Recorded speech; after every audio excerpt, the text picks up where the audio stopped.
So this will probably be, like all of our things, one of a series of conversations, as much as people can tolerate, to talk about a couple of themes that intertwine, interestingly, between Dallas's natural spring repository and mythology, and the collective unconscious, and structured water. And so do we say fascia? Is that how you say it, Leo? You're probably the most expert. Yeah, fascia. Okay, fascia. And fascia. And but on a house we say fascia. Oh yeah. On what? So fascia is the like body. The trim on the house is fascia, but your tissue is fascia. Oh, that's right, because you kind of know that too. Did you know that about Lynn? That she kind of you trained in some of that architecture? No, not architecture. Just worked for a builder several years ago. Well, I think it's talking about facades, though, like a facade. Right. Oh, it's not. There we've got Michael Matias. Maybe, yeah. I don't know. The facade. We're back to facades. Okay. Well, so anyway, so we're going to be talking about some things. This first one, we're going to sort of begin with a focus on fascia, right? But I want to introduce my friend Sean, who I don't know exactly how this will all be laid out, but Sean, do you want to wave and say hi? So people can see you. Hello, everybody. Yes. So, Sean, do you want to say a few words about just absolutely, like whatever you feel like comfortable sharing?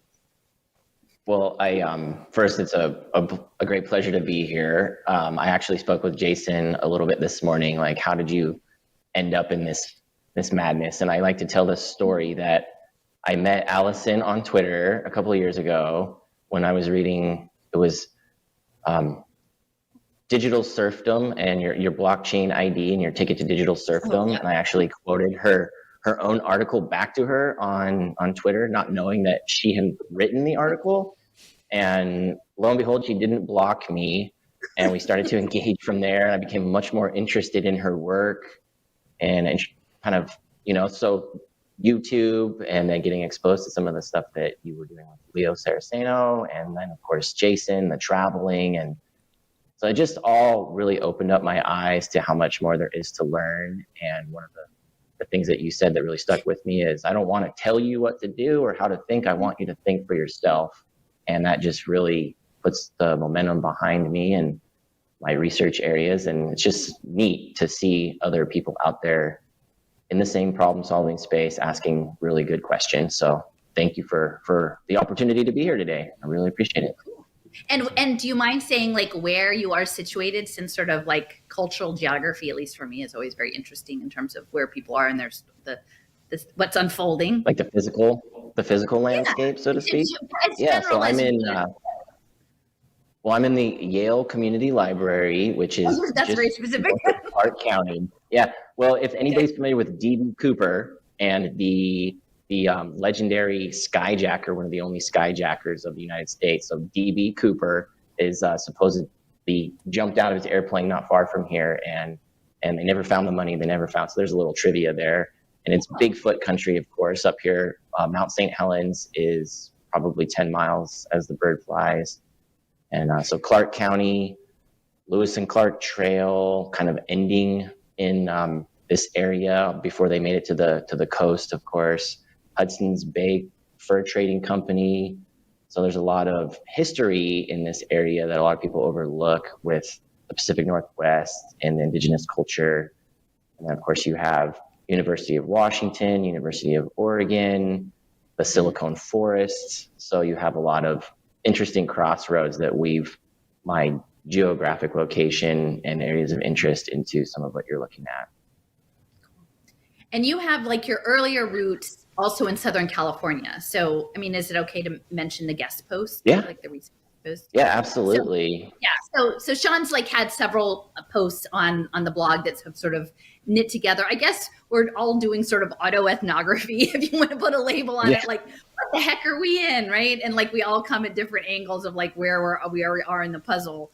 But they're the threads that converge together. So the most recent one was about is it St. Paula Paula Mounts? Santa Paula, yeah. There's the Los Padres Mountains, and then so in Ventura County, Southern California being one of the mission towns from the Spanish mission system that was set up in the 18th century. So I grew up in, Junipero Serra was the famous priest in Santa Barbara and Ventura County, who was particularly horrendous in his treatment of the Chumash Indians. And so a lot of the stuff where we talk about Santa Barbara and Montecito and Ventura County, if that comes up in the talk today or later, it's definitely like of interest to me, my personal history. And then just ironically, my mom's family is from Philadelphia. So in a lot of the research, learning about Quakers and the roots of, everything seems to lead back to the University of Pennsylvania for some reason. A lot of so it. just kind of reevaluating. It goes to Yale, it goes to Penn. Yeah, well, and it stops in Dallas along the way. It's like there's just this. We look at this big country, but it's amazing how many things cross over. Totally. Well, so this first thing, I think we'll focus on the fascia. I do want to mention that in terms of like how I kind of got started making this big map, because normally how things work, and I think now that with Michael Levin, there's stuff about like information fields, right? Like things sort of bubble up out of the morphic field and things happen. You keep bumping up into similar ideas.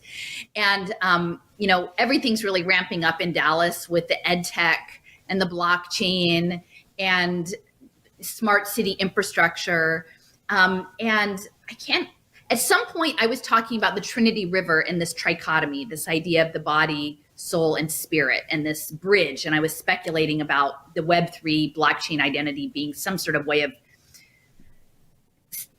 intercepting like the existing process and then like coming up with some sort of like interface to sort of slough off or hijack, the data and like build up digital twins out of these soulbound tokens. And I was talking a little bit because it's going to meld into, and we'll get into this later, like classical antiquity and mythology. And so I was talking about, the river Styx and Charon, is it Charon? And the Orphic schools of, forgetfulness. And actually, like part of that is related to these cypress trees, which when I came out to visit Lynn the first time, we went out to Pegasus Park. I don't know, could you say a little bit about Pegasus Park and that seep where we were walking? Because there's a lot with trees too. So we've got Leo, you're sort of in your own particular kind of geography of tree land. And then we've got Sean, and you're in your own different opposite coast tree land. And so there's this sort of tree water connection. Well, when you came to town, we went to Pegasus Park, which is it's been several buildings, or several companies have been in there, but what was it? The Diamond? Zales. Zales. The Zales artificial diamonds, right? Yeah. Kidney stones, right? Kidney stones, yeah. Crystal. Well, anyway, so the building itself is being configured to be this biotech social impact hub, and it's so deep. All the people that are moving there, right? It's like this convergence of the two. And yes, and the Commit Partnership, which Allison and I have been talking about this group for a long time. It's a nonprofit started by Goldman Sachs, real estate guy who made his money in the 2008 financial crash and the crisis, and then retired and came back to Dallas to start this collective impact. Kind of thinking on your mention of the collective consciousness, and so they're doing this social impact of biotech hub all together. They call it a water cooler, and so we went there to check it out. And they do have a water feature outside. I guess it leads to one of the creek systems. I can't remember which one it was, but Allison found a crayfish in there, and it's interesting because it wasn't fully open when we went, and it was like these things that happened to us. Like probably we wouldn't have been allowed to walk into this open construction site. Only nobody was there to say we couldn't, so we just did. Like we didn't bolt cut anything. We just walked right in, but was definitely unfinished, the whole thing. And this is a big 1970s. It's not an elegant campus. These are not elegant, lovely buildings. They're awkward and strange. And you want to mention like Logan's Run? Yeah, it was where Logan's Run, part of it was filmed in this building, and you can see the model that they made, which was just the representation of that was the, what do you call those miniature models that they make for the movie set, that they replicated this building in that model, but they also filmed several scenes there and in Dallas. But the actual site, it has a walkway that is made of a helix. So the concrete makes a helix in the front. That. Yeah, the whole thing about DNA. And so this social impact hub has a charter school and the nonprofit that I mentioned, the Commit Partnership. And they were in across the street from Old Parkland before they moved there. And Allison and I also, on this day, we went to Old Parkland 4 years ago. Uplift, right? So Uplift is the charter school that moved into the Pegasus Park, but they were not in Old Parkland area. I don't know where they were before that. So yeah, that's the gist of the Pegasus Park. I was just gonna say, the day we were there, like this, it was like a seep, almost like a stormwater management. Like it wasn't, and no one had taken care of this property.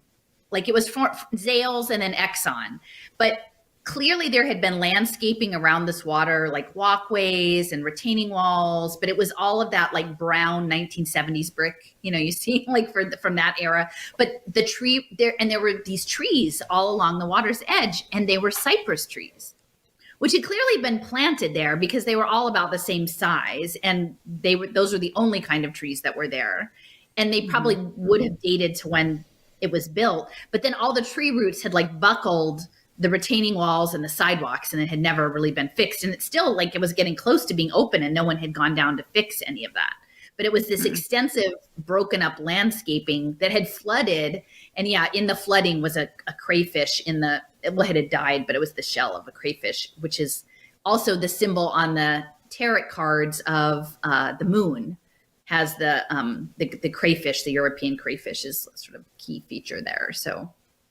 Well, and so it's an oil heiress, the Hunt oil heiress, Lyda Hill Philanthropies supposedly started this. Well, there's no such entity if you look it up. She does have these different philanthropies that she works through and uses to when she's doing a lot of the public, like the puff pieces for her work and the virtue signaling, but it doesn't actually exist in a formal entity through the Secretary of State. But the oil, this recurring theme that runs through Dallas is that, and with this Pegasus, the symbol is, it's kind of an iconic symbol of Dallas, the red flying horse. When I was little, you would drive into town and it would be the highest point in Dallas is atop this building. Now the buildings are much taller, but or actually not when I was little, more like when my parents were little. But I'm just picturing the photo that was that was used on the cover of this Dallas book that I've got on my coffee table, and that was the highest point. It's since been moved around, and now it's made its way back. They found it, but this symbol it keeps popping up as a metaphor for what's happening in Dallas with water and this mythology, and city planners who are experts in this. One particular lady is Gail Thomas. She's an expert in Greek mythology, but she also was the one who drove all these bridges to be built named after these prominent Dallas families. Another oil, one of them is right? Isn't Margaret Hunt? Yeah, Margaret Hunt Hill Bridge, related to the same Hunt as Lyda Hunt Hill. And then Margaret McDermott Bridge, and then there's the Ron Kirk Bridge. So we've got all these bridges going over the Trinity. And so Allison and I have just found these very interesting connections with these people who are talking about Dallas, and Dallas needs to be this metaphor. What? Yeah. Heal. You need to heal. Yes, we need to heal because of the JFK shooting, that we're known for that. So the way that we heal is through all of this esoteric, bizarre stuff that I don't understand. I just know I see it and I have to talk about it. It makes zero sense, and yet it does. I don't know. Well, so I had like written or said something, and someone came up and like sent a lovely email. They've been in touch. Actually, I'm pretty sure that this was the person who had done the guest post about the genetically modified chestnut trees.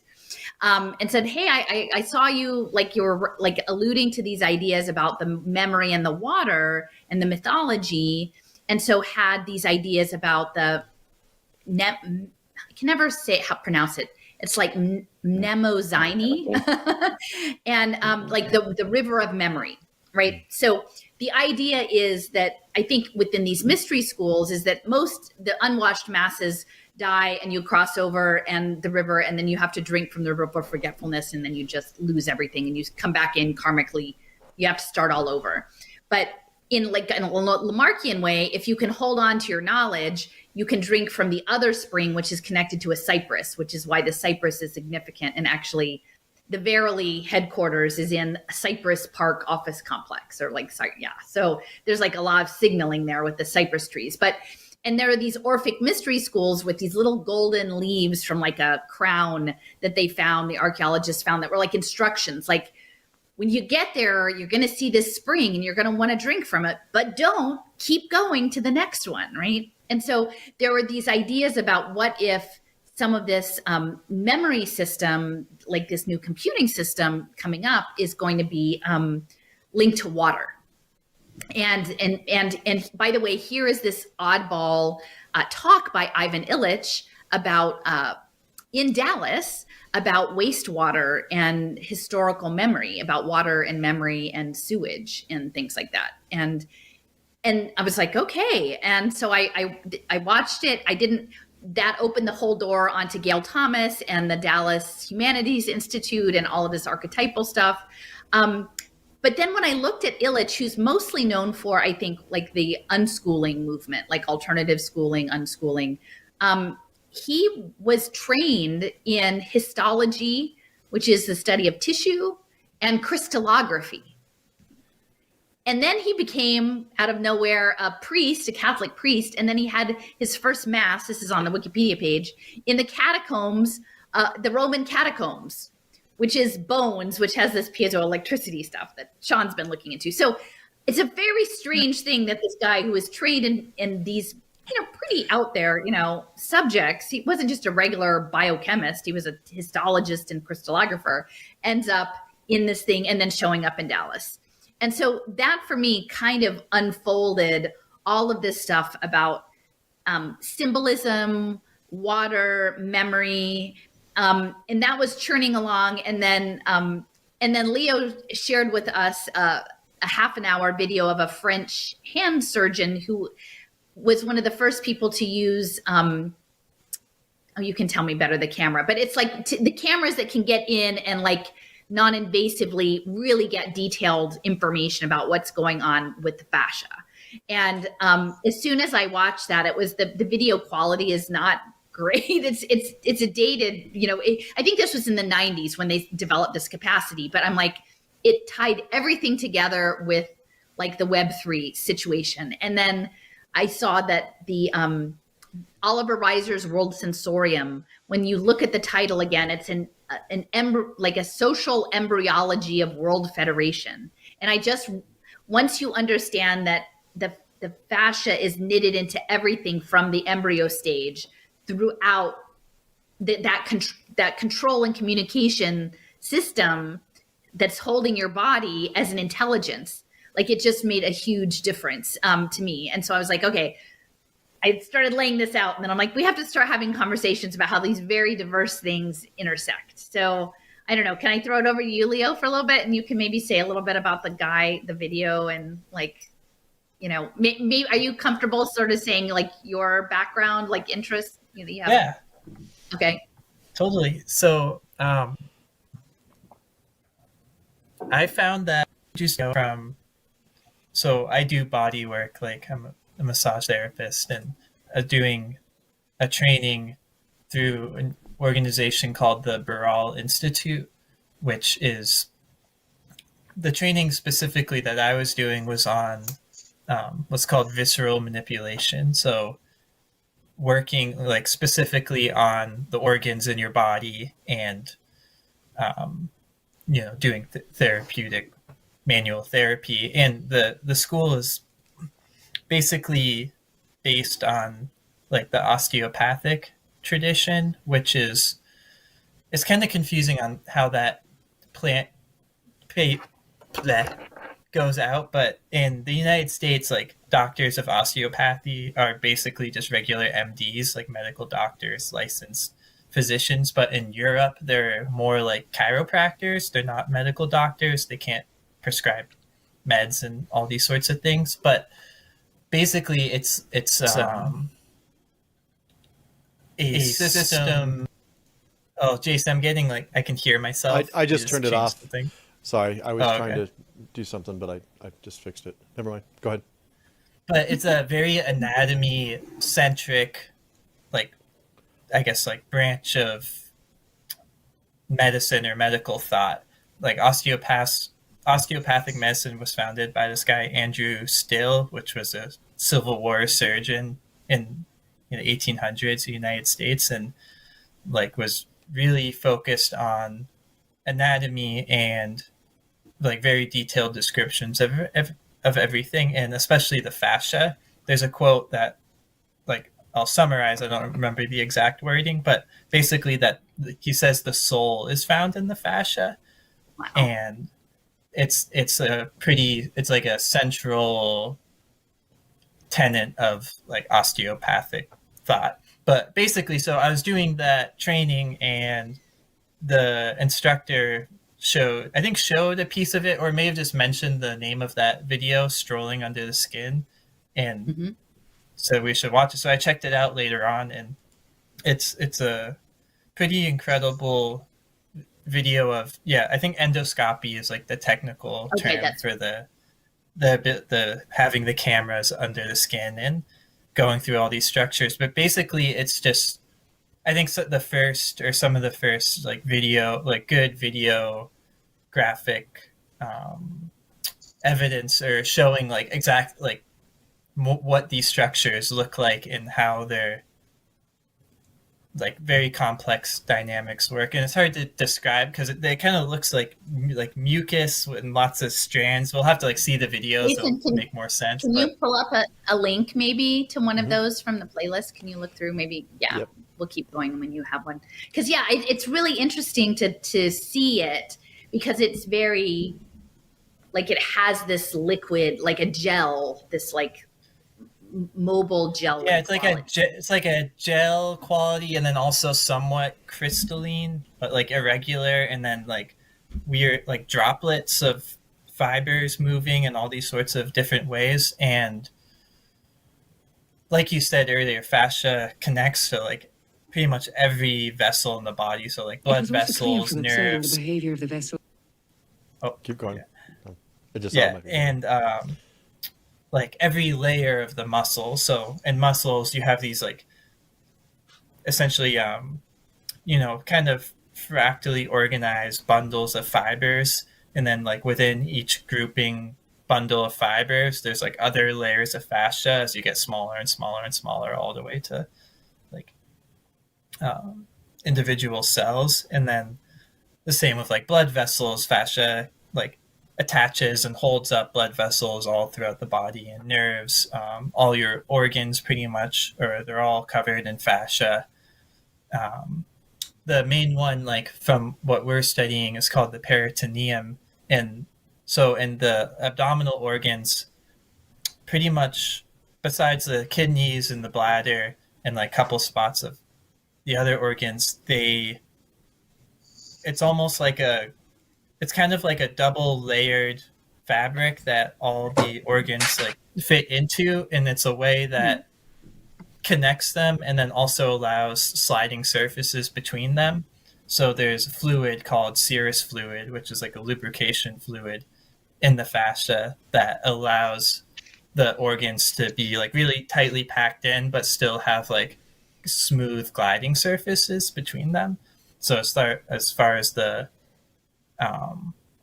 the therapeutic principles or theory or whatever, a lot of restrictions in the movement of the organs or restrictions or thickenings in the fascia that can be caused from like surgeries, inflammation,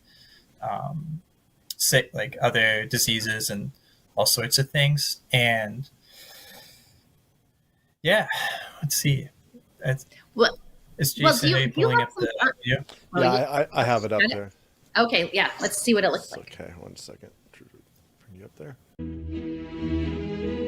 This sliding tissue is to be found in every nook and cranny of our organism. In other tendons, like the extensors, in the abdominal wall near the rectus abdominis muscle, in contact with the thorax near the latissimus dorsi muscle, in the retroconjunctival groove of the eye, and so on. Indeed, it would seem that this tissue serves to anchor the muscles and tendons and could even be their primary constituent material.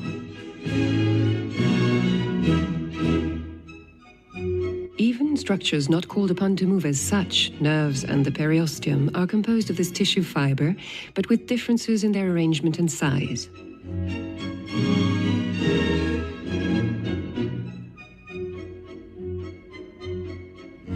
The mesoscopic framework of living matter required a more holistic view to be fully understood. So we began to look at the cutaneous and subcutaneous structures, which we thought we would find to be more stable in this mobile tisular environment.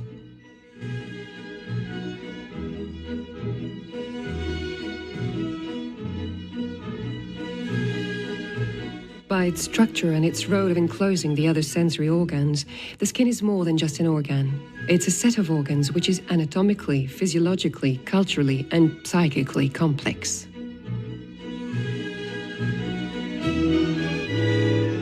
Of all the senses, touch is the most fundamental. You can survive without smelling, seeing, or tasting, but not without touching. The skin permanently relays information. It never shuts down, blocks up, or sleeps. It has an odor, a texture, it perspires, secretes, eliminates. It exchanges signals with the outside world.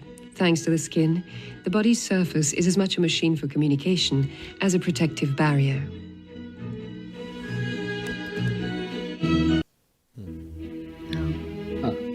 That music. I know, right? The music was a little bad, but I mean, it's pretty, like, because all of this fits in with what we've been talking about with complex systems. I mean, I think that's the other piece, like not just the Web3, but this idea of like the orchestration of complex systems. It was, I don't know, did it strike you guys that way? Yeah. Well, and the thing that I just keeps coming back is just they always like the word intersection, but the intersection between, they're not just talking about the biological thing, but they're talking about like social physics. And so that's what, like when we first started delving this, I was like, okay, what does this have to do? We were talking about this over here. Wait, oh, okay. And then you realize it's the same people that are, involved with what might just be a biological thing is also involved with these other areas of study. You know what I mean? Right. So, like, why is Pegasus Park set up with both ed tech and biotech? Exactly. Yeah. Right. Like that they're co-housed. So. Yeah.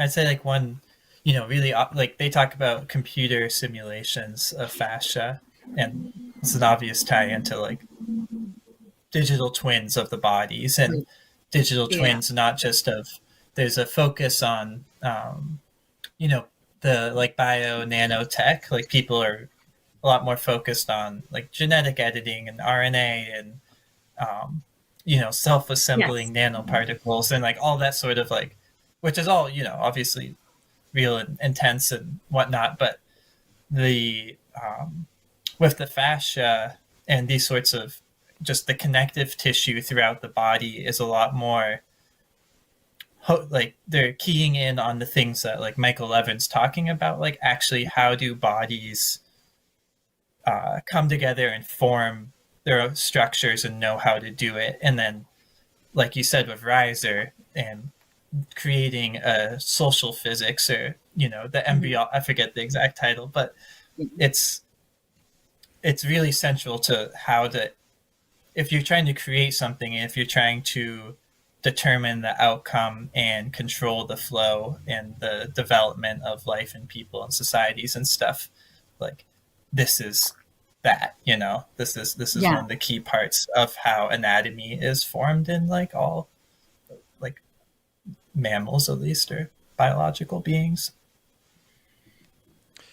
Definitely. Yeah. Well, Jason, the other thing I wanted to mention too, though, there's an aspect of this that's like framed as resilience, right? Like you stretch it, you like to a certain capacity, but you don't want to break it, right? And so there's like a lot of flexibility, but it's designed to not really go past the breaking point and then rebound, right, from that stretched state. And I think that that's something that seems to be like within the social physics of, like, Sean, we talked a little bit about like catharsis or like tension, the idea of like tension. Somewhere today I just came across like tension is the language of the self. So there's like an oscillation of like things becoming tense and then things slacking off. And when I'm listening to that and I'm thinking at a larger scale, because it is, you know, fractal, Leo, like what you were saying, it's nested, right? These patterns are repeating. Is that the whole resilient cities? You know, I've been looking at the smart city / resilient city and the Rockefeller Foundation since 2017, you know, solidly. But it really is only now that I understand that the distributed sensing of the Internet of Everything is really biomimicry in my sense of using probably knowledges of how this complex biology works and then trying to like come up with a mechanized mirror version that's going to apply at a different scale, like with a different set of intentions behind it. So basically, if you think about all of us as being nodes in this network and all of the smart sensors and all, just so many different types of nodes, and then you've got this connective tissue. So you're saying it's we're being set up to mirror what is being what happens in the body through the fascia and all the parts and movement and water and everything. You're seeing that as being a digital, well, they're setting up a digital twin almost of that, or is it more? Well, and the thing is, when Leah was talking about Levin, like it's a communication signal, and a lot of it is electrical, right? And so what Levin is trying, the story that is told is like, I'd like to regenerate a limb or whatever. So they say there's a pattern that has to be met, like something has to be catalyzed to tell these cells to go back and rebuild the thing that's missing. And there's a pattern for what that looks like. And then you're supposed to fill out the pattern and not deviate. And that pattern is cells knowing how to communicate with each other. No, you do this, I move over here, blah, blah, blah, blah, blah, till you fulfilled the pattern. And I feel like that's where I see the Internet of Everything and Web3 is that there's going to be some sort of goal-setting behavior at a social level. And then there's going to be various kind of information transmissions that happen to facilitate movement in that direction. And they can watch the response. And then the resilience thing is because I saw the same thing with the resilient cities in Dallas. And it struck me as, well, how much can we bounce back from this, or how bad are they going to make? So they're going to make or create these events that cause these certain types of outcomes or responses. And I noticed that Social Venture Partners was big into the resilient language, and that's in that whole social impact space where they, take the social ill and whatever it is, and then they bring people to a desired outcome and they measure along the way. And then you have the gambling against the futures of whether it's the children or the, unsheltered, homeless population. Can I throw something over to Leo for a sec, just on the social impact? Yeah. Because this communication, which I was fascinated, is happening through like mechanotransduction. And it's like this fractal, super fast information transmission, like super duper fast. And like, you would imagine that could be framed as an impact. Like if you're doing body work, like you don't hit them over but you're applying pressure in some way, that's an impact. So I don't know, do you have any thoughts about that? Because to me, I'm like, that seems like a pretty interesting lens to use of like beyond cybernetics, which is a really helpful space to consider, but this social impact along the fascia and information conveyance. Yeah, I think it's like about finding the areas that are most, so okay, like to go back to the osteopathic stuff, like one of the big parts of the theory is to find like the primary restriction in the body, or like the area that is the biggest that's inhibiting the smooth flow of stuff in the body. So, and it's all about finding and doing like precise techniques or movements like on that spot. So like with what you're saying, and it's like all instant, like you'll put your, just immediately as you put your hand on an area, like a lot of things start happening. Wow. So I think like with the Web3 and like all that stuff that we're talking about, the way it, in like maximizing impact is about using that same thoughts of precision. So like identifying the areas of social tension, or like the lesion in the social embryology, and then identifying the most like efficient way to heal or like put pressure on or release that. So is Dallas the pressure problem point of democracy? Yeah. I don't know. I just wonder about those fake suspension bridges that they've got those white suspension bridges, and they've just built another one in my neighborhood over the LBJ freeway, and they're not, well, they're just kind of unsightly, but they're white and they kind of look like connective tissue in a way. But in and thinking about, I went to have a massage, and the woman was so good. She said, there's no point in, because this is where I was hurting, but she says, no, I have to start up here to release it here. If you just do it here, you're not going to deal with the origin, like you were saying, of the problem, which is causing all that tension. So then it's like it releases it through other parts and goes down, and it's a response but you have to start it at the origin of the problem, the tension. Well, bringing in tokenomics, talking about efficiency versus resiliency, Bernard Lietaer has some famous talks on YouTube where he actually in some of his books, he talked a lot about that. The balance, he talked about balancing between resiliency and efficiency, and doing that through, the signaling through tokens can manage that space. So a lot of the people that think about like, CBDCs, you're going to have like we're going to have a global world currency or whatever, are off, because that's not actually, they are going to have layers, ledger layers, and they're I think that the central banks will have their, they call it the ledger of ledgers, but you're going to have an ecosystem of coins that are going to be interoperable, that are going to be managing the, what energy goes where. And so it's like he says, you don't want to have a centralized thing because it's not very resilient.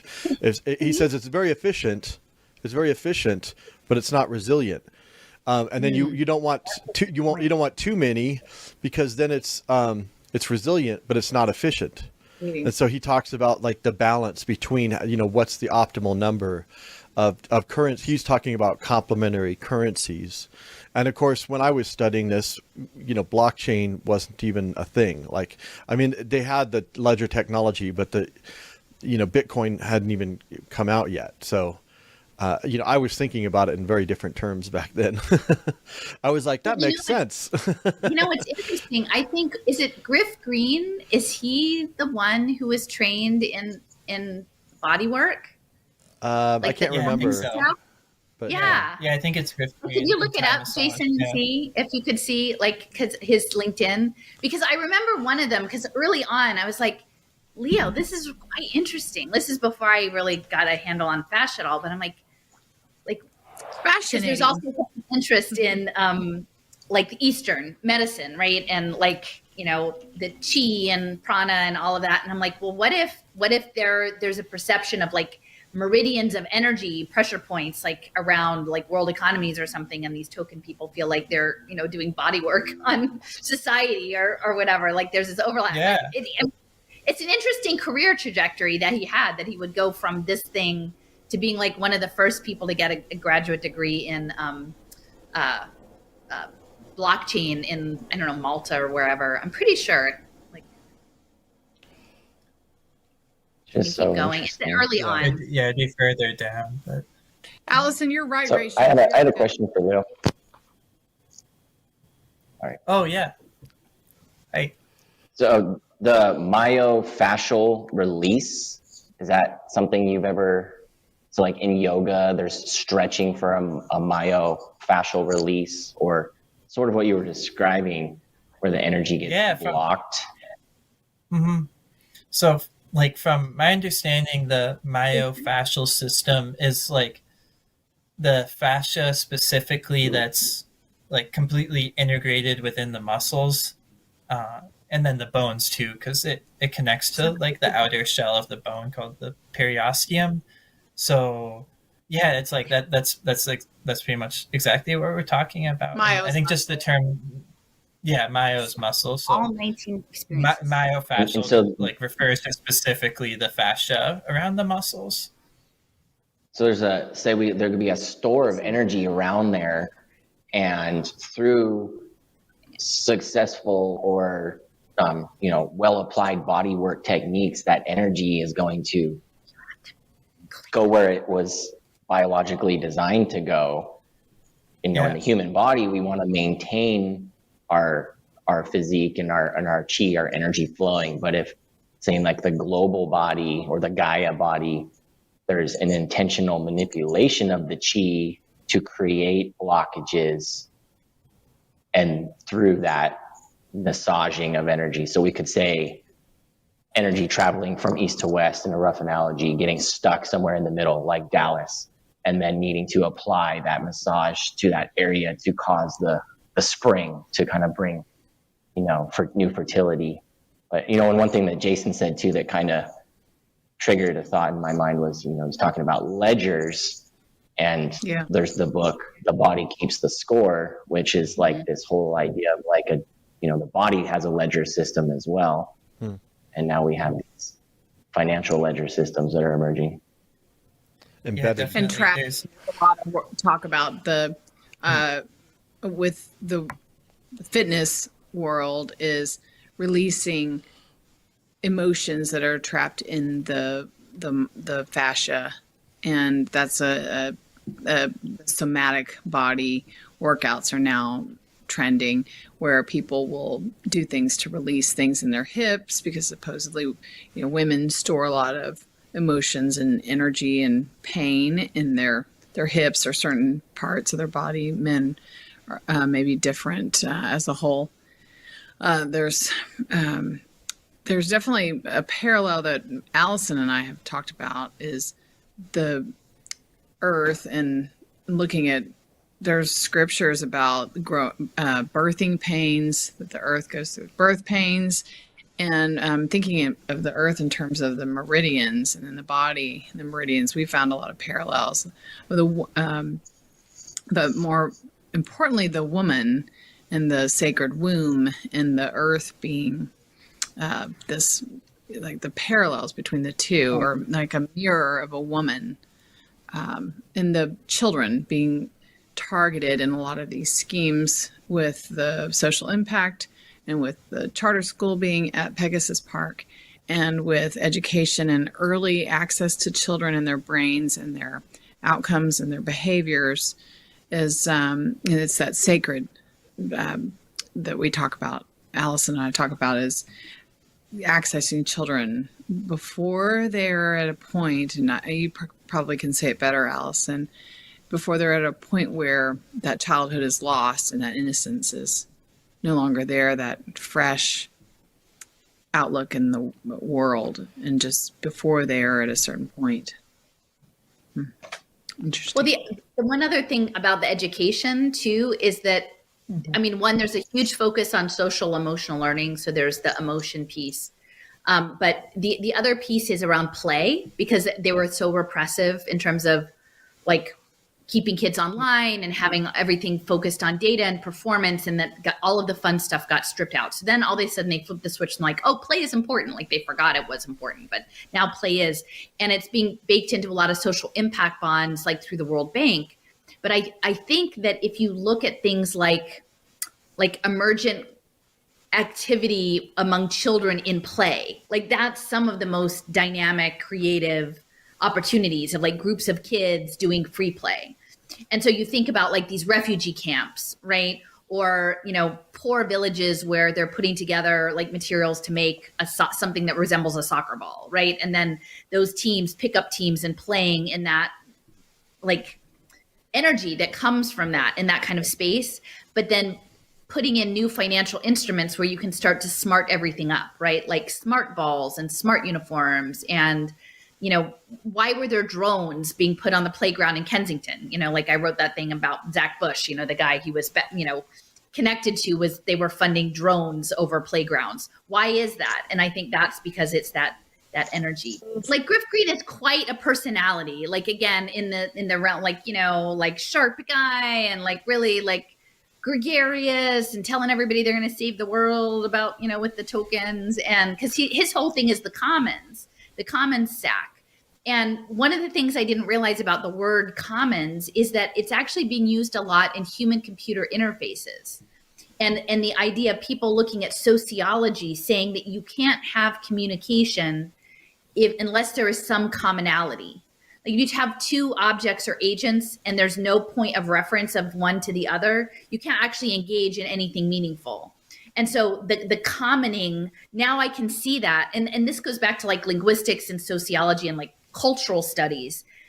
That's the piece. Like it's not a left-leaning political economy commons like Silvia Federici or whatever. It's not that kind. I mean, it might be a little bit of that, but I think actually the commoning is using the coordination mechanisms to set up these scalable intelligences. And I would like to take a minute to talk about like the swap between the idea of, I've been talking about global brain. We've been talking about global brain in the past.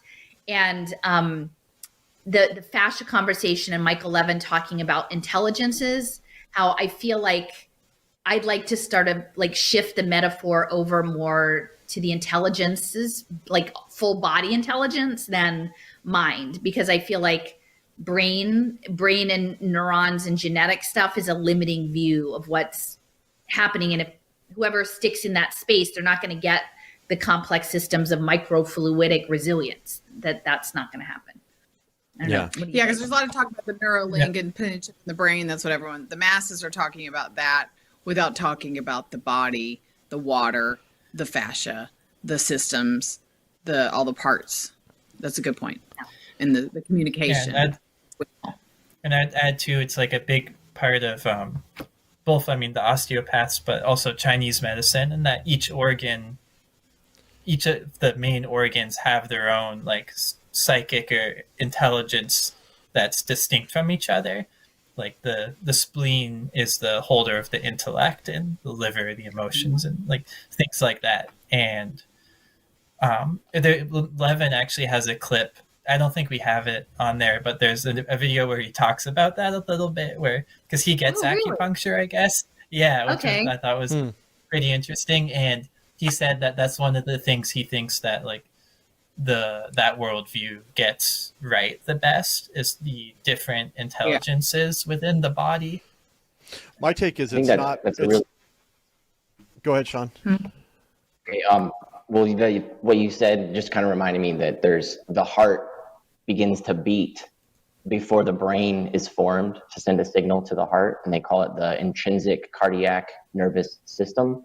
So even outside of the Eastern paradigm of acupuncture, we have the Western scientific understanding that where does the signal for the heart to beat come from if the brain isn't formed yet? And then this really I'm just kind of putting this together, segues off of the fascia system is developing at like day 14 of the embryo. So, you know, the heart and the fascia, and then the brain is really not there. So I like the idea of I mean, the brain's forming, but it's not sending signals to the rest of the body yet. And it's all happening within a very, very early phase of the embryo's development. Wow. And, where does that signal come from? It's coming from an intelligence field. It's not coming from a central nervous system. And so each organ could kind of be perceived to have its own intelligence in relation. And so I just find that fascinating that Michael Levin is aware of some of those things. Well, I think go ahead, Jason. Sorry. That's okay. I was just like, there's a couple things, like there's like two different conversations that overlap, which is what is actually happening naturally within our bodies and within these biological systems and electrical systems. And then there's what they're trying to build, the artificial version of it that they're trying to build. And obviously these things overlap, but I do think that they are distinct things. But also I was thinking in terms of like the whether it's the brain or the fat, I think obviously both things exist, but thinking about the systems that we live in, a lot of the rules that we're all living by were actually established by people who are long dead. So there was a brain in part of the creating of these systems. And so within these new systems of governance, digital governance, there are protocols. So we're like at the early stage of it. So they're going to be writing these protocols, but once they're put into place, they'll have their own inertia and they'll just kind of carry on their own. It'll just kind of be a self, automated sort of, it'll be adjusting itself obviously. But so to me, it's like, I agree. Like we need to like start talking about the fascia, but I don't think people need to be like, yeah, but there's still the brain. Yes, that's a piece of it, but there's like layers, there's layers and layers to this in terms of what this, and the fascia is obviously like very important to understand. And, at this stage, maybe more important to understand as they're going to be setting up the rules of how the social physics are going to play out and be managed in these digital spaces and otherwise. Yeah. I just like when I first started looking at fascia, the first thing that entered my mind in economic aspects was the fascism as an economic model, and how would that relate to fascia if we're looking at the body.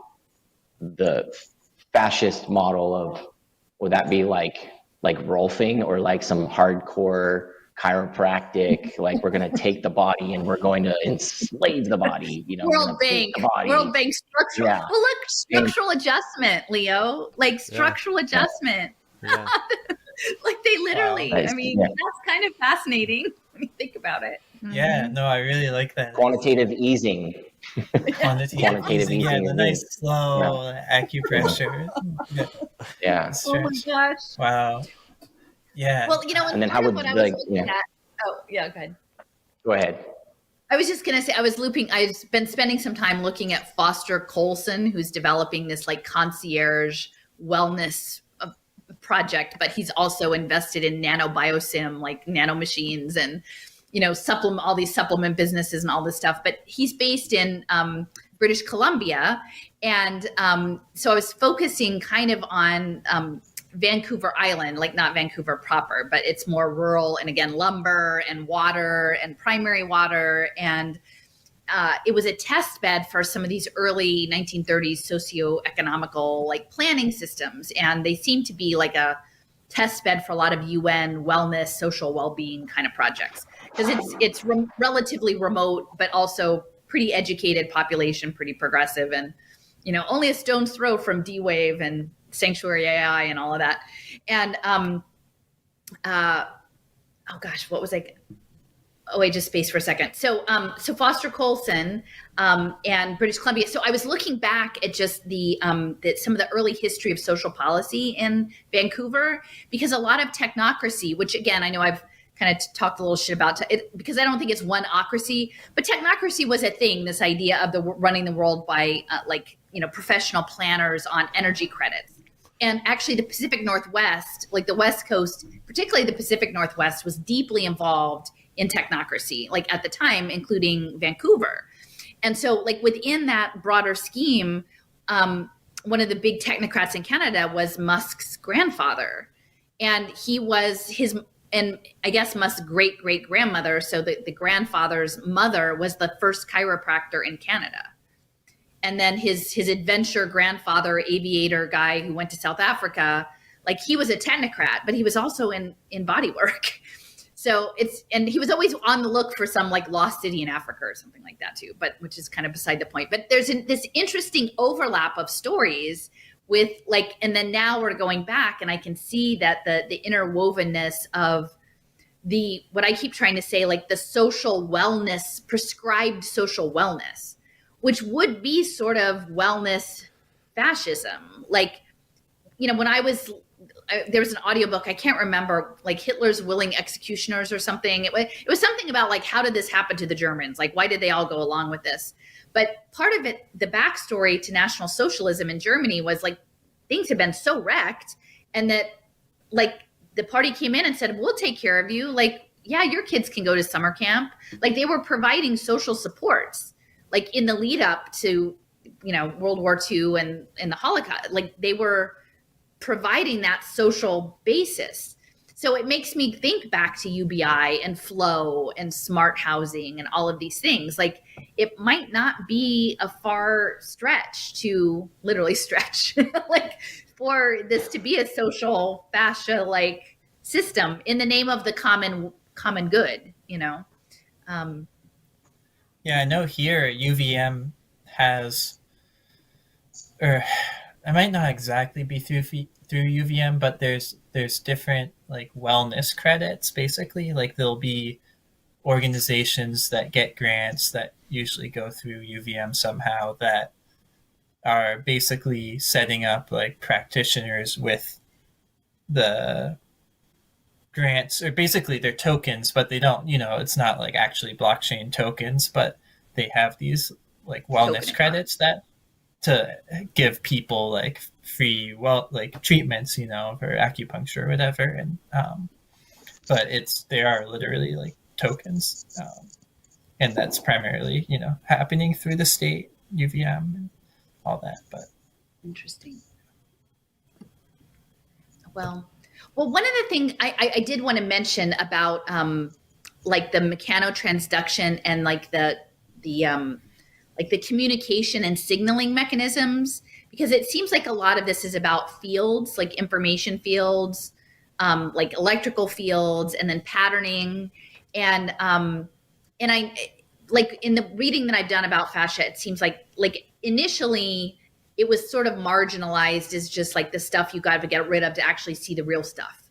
Like you would, you know, if you were doing a dissection or whatever, you'd peel it all off. It's the stuff like if you get a pack of chicken breasts and you're like, peel that stuff off, or, you know, lamb or whatever.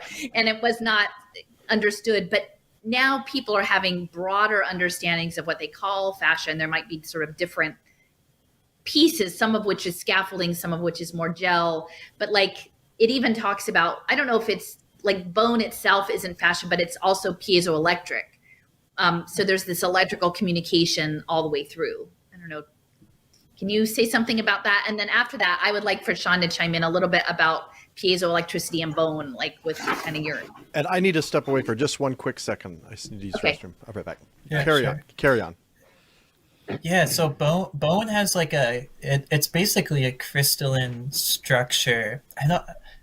Calcium is like, I don't know enough to like say specifically what's going on, but there's a lot of salts. It's essentially like a calcified crystalline matrix, and like a lot of crystals are piezoelectric, like that have, when they get some sort of force, they'll like respond by emitting electrons, or, you know, right. Have an electrical charge. And same with, you know, like the fourth phase of water stuff, and that water on hydrophilic surfaces will organize in like a semi-crystalline way, and then that semi-crystalline water has a negative charge, and then the water like right outside of it has a positive charge, and it's in a different form.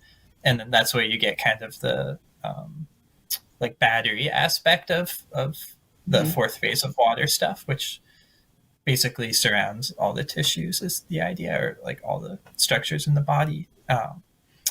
And What else? Sorry, what did you ask? Oh, I guess I will say too about the fourth phase of water, like Gerald Pollack, is known for that, but he's also at University of Washington, and he's also deeply involved, like a good amount of his research overlaps with nanoparticles and like hydrogels, right? I mean, I even just found Steffers forwarded me an article from 2020 specifically about doing experimental research with hydrogel. So like with the nanomachines, to me, it feels like in some way the goal, like, I think if once we look at this, we realize the narrative of mass death is probably not the narrative, right? They would not be going to the point of like electrifying all the cities and getting all this stuff in our bodies if we were just totally disposable. Like, I think the body itself is pretty valuable, and I think beyond simply possible computational purposes of the body, also the soul, like our connection to the field, like the big information field is kind of what's desirable. But of getting something in that interface to either, it could be more than two things, but you could either use it as to intercept the information and feed it into a giant data lake to seek out patterns that wouldn't be otherwise leverageable, or to use various systems to guide how the processes happen in the body. Like, and it could be at least one or both of those things, or maybe something else I haven't thought of. But I don't think it's mass death. I think it's actually getting in there to use the computation that's naturally happening, as Jason said, for some other purpose, to leverage it for some other purpose. Yeah. Do we want one thing that... Go ahead. So I was under the same impression as you that for like most of the time fascia was known, but it was, they just peeled it off and, thought it was nothing. But then I did a little bit more research, and it turns out that the like Persian medicine and like traditional Persian medicine, they actually had they were pretty, they had a similar understanding to it as we do now in terms of it having a central role. Well, that's interesting. Functioning of the body. Yeah, it's very interesting. So I mean, Mr. Omidyar, right? Careful. Yeah. They're more careful with it. The relationship. Yeah, they identified it as an important part of the body and how it functions and stuff.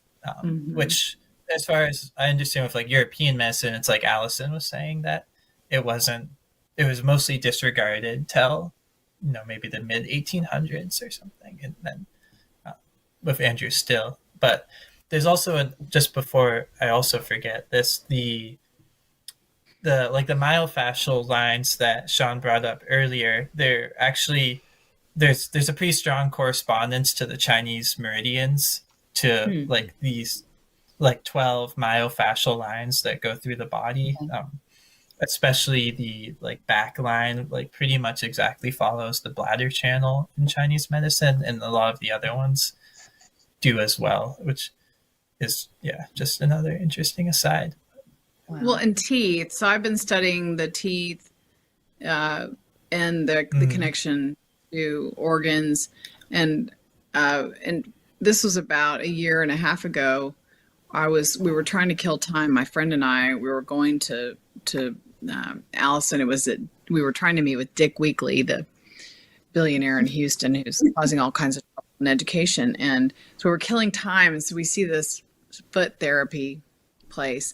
So we go in there, and I emailed you the picture, Jason, but they had one of those foot the foot that has all of the body parts that the parts of the feet are connected to. And it was fascinating just to sit there and hold it and look at all the areas. And it was marked on the model. It looked like a real foot, but it was just a prosthetic looking, but with the teeth, so upper, lower, back, and it's. I mean, I believe that is all real. That those. I think we're electric, right? At the Easter. Yeah. What? Like we're electric, like we're electrical, like conductive. Yes. And my thing. Can I tell you a quick foot thing? Weather. Can I just? So when I was pregnant with my child, like towards the end, like when you have to like get it, the child was still breech, and that's not a good thing. And it's like, well, and so there was a homeopathic, I can't remember, there was some homeopathic thing. And I like at that point, like I was still like not at all fringe. And then it was also acupressure to push on my little toe. I was supposed to push on my little toe like 3 times a day for, I don't know, so many times. And it totally worked. Like, cause the other thing is if you didn't, you'd have to like flop in a pool or do something. And it was just not going to be or good. Put a radio. They would say play music for the baby's something. head. But I was like, really, I could just push on my little toe and that's supposed to do something? That's It's just like, it's so, and again, that's where you're like situated in culture, right? Like I'm situated in a culture that would be like, well, I mean, clearly I did it and it worked. So I wasn't so, uptight that I didn't, like I wasn't able to take in new information and try things, but it's interesting. And like, I think that's something we all struggle with is like, now we have a whole new other base of information that most people outside a very small group don't have access to or care to engage with. And so like our culture is just so different. So anyway. Well, Sean, can you tell us your bone thing? Yeah, I will. I have a quote, but I love to so Lynn, you're talking about teeth again, and it just kind of like, so Rudolf Steiner, of course, Waldorf, Germany, the changing of the teeth, right? So it talks about the intelligence of the teeth. So the intelligence of the teeth when you're a small child, and then another form of intelligence comes in when you lose your milk teeth, when you get your adult teeth. So I just kind of find that interesting in light of what we're talking about. And again, the Persian connection, not to go down the Nazi rabbit hole, but the Nazis in Persia there's a lot of occult overlap there. And so, you have, maybe there was some body work knowledge that became part of the Nazi pilfering. And, what were they actually doing down in Antarctica? Was this just a military base, or were they trying to do some sort of energy modulation that we're not really keen to yet? But on the idea of bones, as you've talked, Leo, a bit about Robert Becker's book, The Body Electric. He's an orthopedic surgeon in the 60s and 70s, and he's kind of the one that delved into bones and bone research as apatite crystals that are piezoelectric. But also, when we're thinking of different fields, they're LEDs as well. So they're light emitting diodes, which I find very interesting in light of the different fields, because you have piezoelectrics is kinetic energy, physical energy. Light is a whole different field, a whole different way of communicating intelligence. And so there's this really short quote where he says, "We found that bone was an LED. Like many such materials, it required an outside source of light before an electric current would make it release its own light. And the light it emitted was at an infrared frequency invisible to us, but the effect was consistent and undeniable." So, like if we could manipulate the fascia system, that would then in turn manipulate the skeletal system, there's just layers upon layers of how we can look at these energy fields that are in our bodies. That's helpful. But I highly recommend the book. When you get vitamin D, if you feel it in your bones and you can feel it. I can. Yeah, that makes a lot of sense. Yeah, thanks for bringing that up. And Becker, of course, is like the predecessor to Levin's work in a lot of way, and was really into the regenerative stuff, and it cut off a lot of frog legs and salamander legs and stuff. A lot of salamanders. Yeah. A lot. This poor salamanders. He had a problem. And the thing on salamanders, though, in the axolotl, like it just goes back to Huxley, right? I mean, that was Julian Huxley's focus was on regeneration, and the axolotl, like that was his focus. And so I feel like this work, like this research into, a lot of the dark science that happened during, the Germans undertook in World War II, like the twin studies and things. I feel like looking back, it probably was about embryology and information fields. And so like, if we kind of put that lens on that sense, at least that, the 30s or Huxley was with Norbert Wiener in Houston, right? In the teens. I mean, he was there for the opening of Rice, space medicine, nanomedicine, thinking about all the stuff that's happening with Houston and the kids in Houston. Like like I can imagine that this idea of morphic field resonance is something that dates back that far. Like we're talking 100 years, and it's just unfolding. We only get little glimpses into it. And thinking about like the social physics and morphic fields, you know, Eisenstein and Kamvar had that conversation about morphic fields. Like when they were having their chat, you know, at one point I have a clip of it, but they were talking about like the validity and use of morphic fields. So, I mean, I think that it's hard to imagine there isn't a connection between the Web3 and fascia and electrical communication at scale, like at every scale. It was a Sandy Pentland, the social physics guy.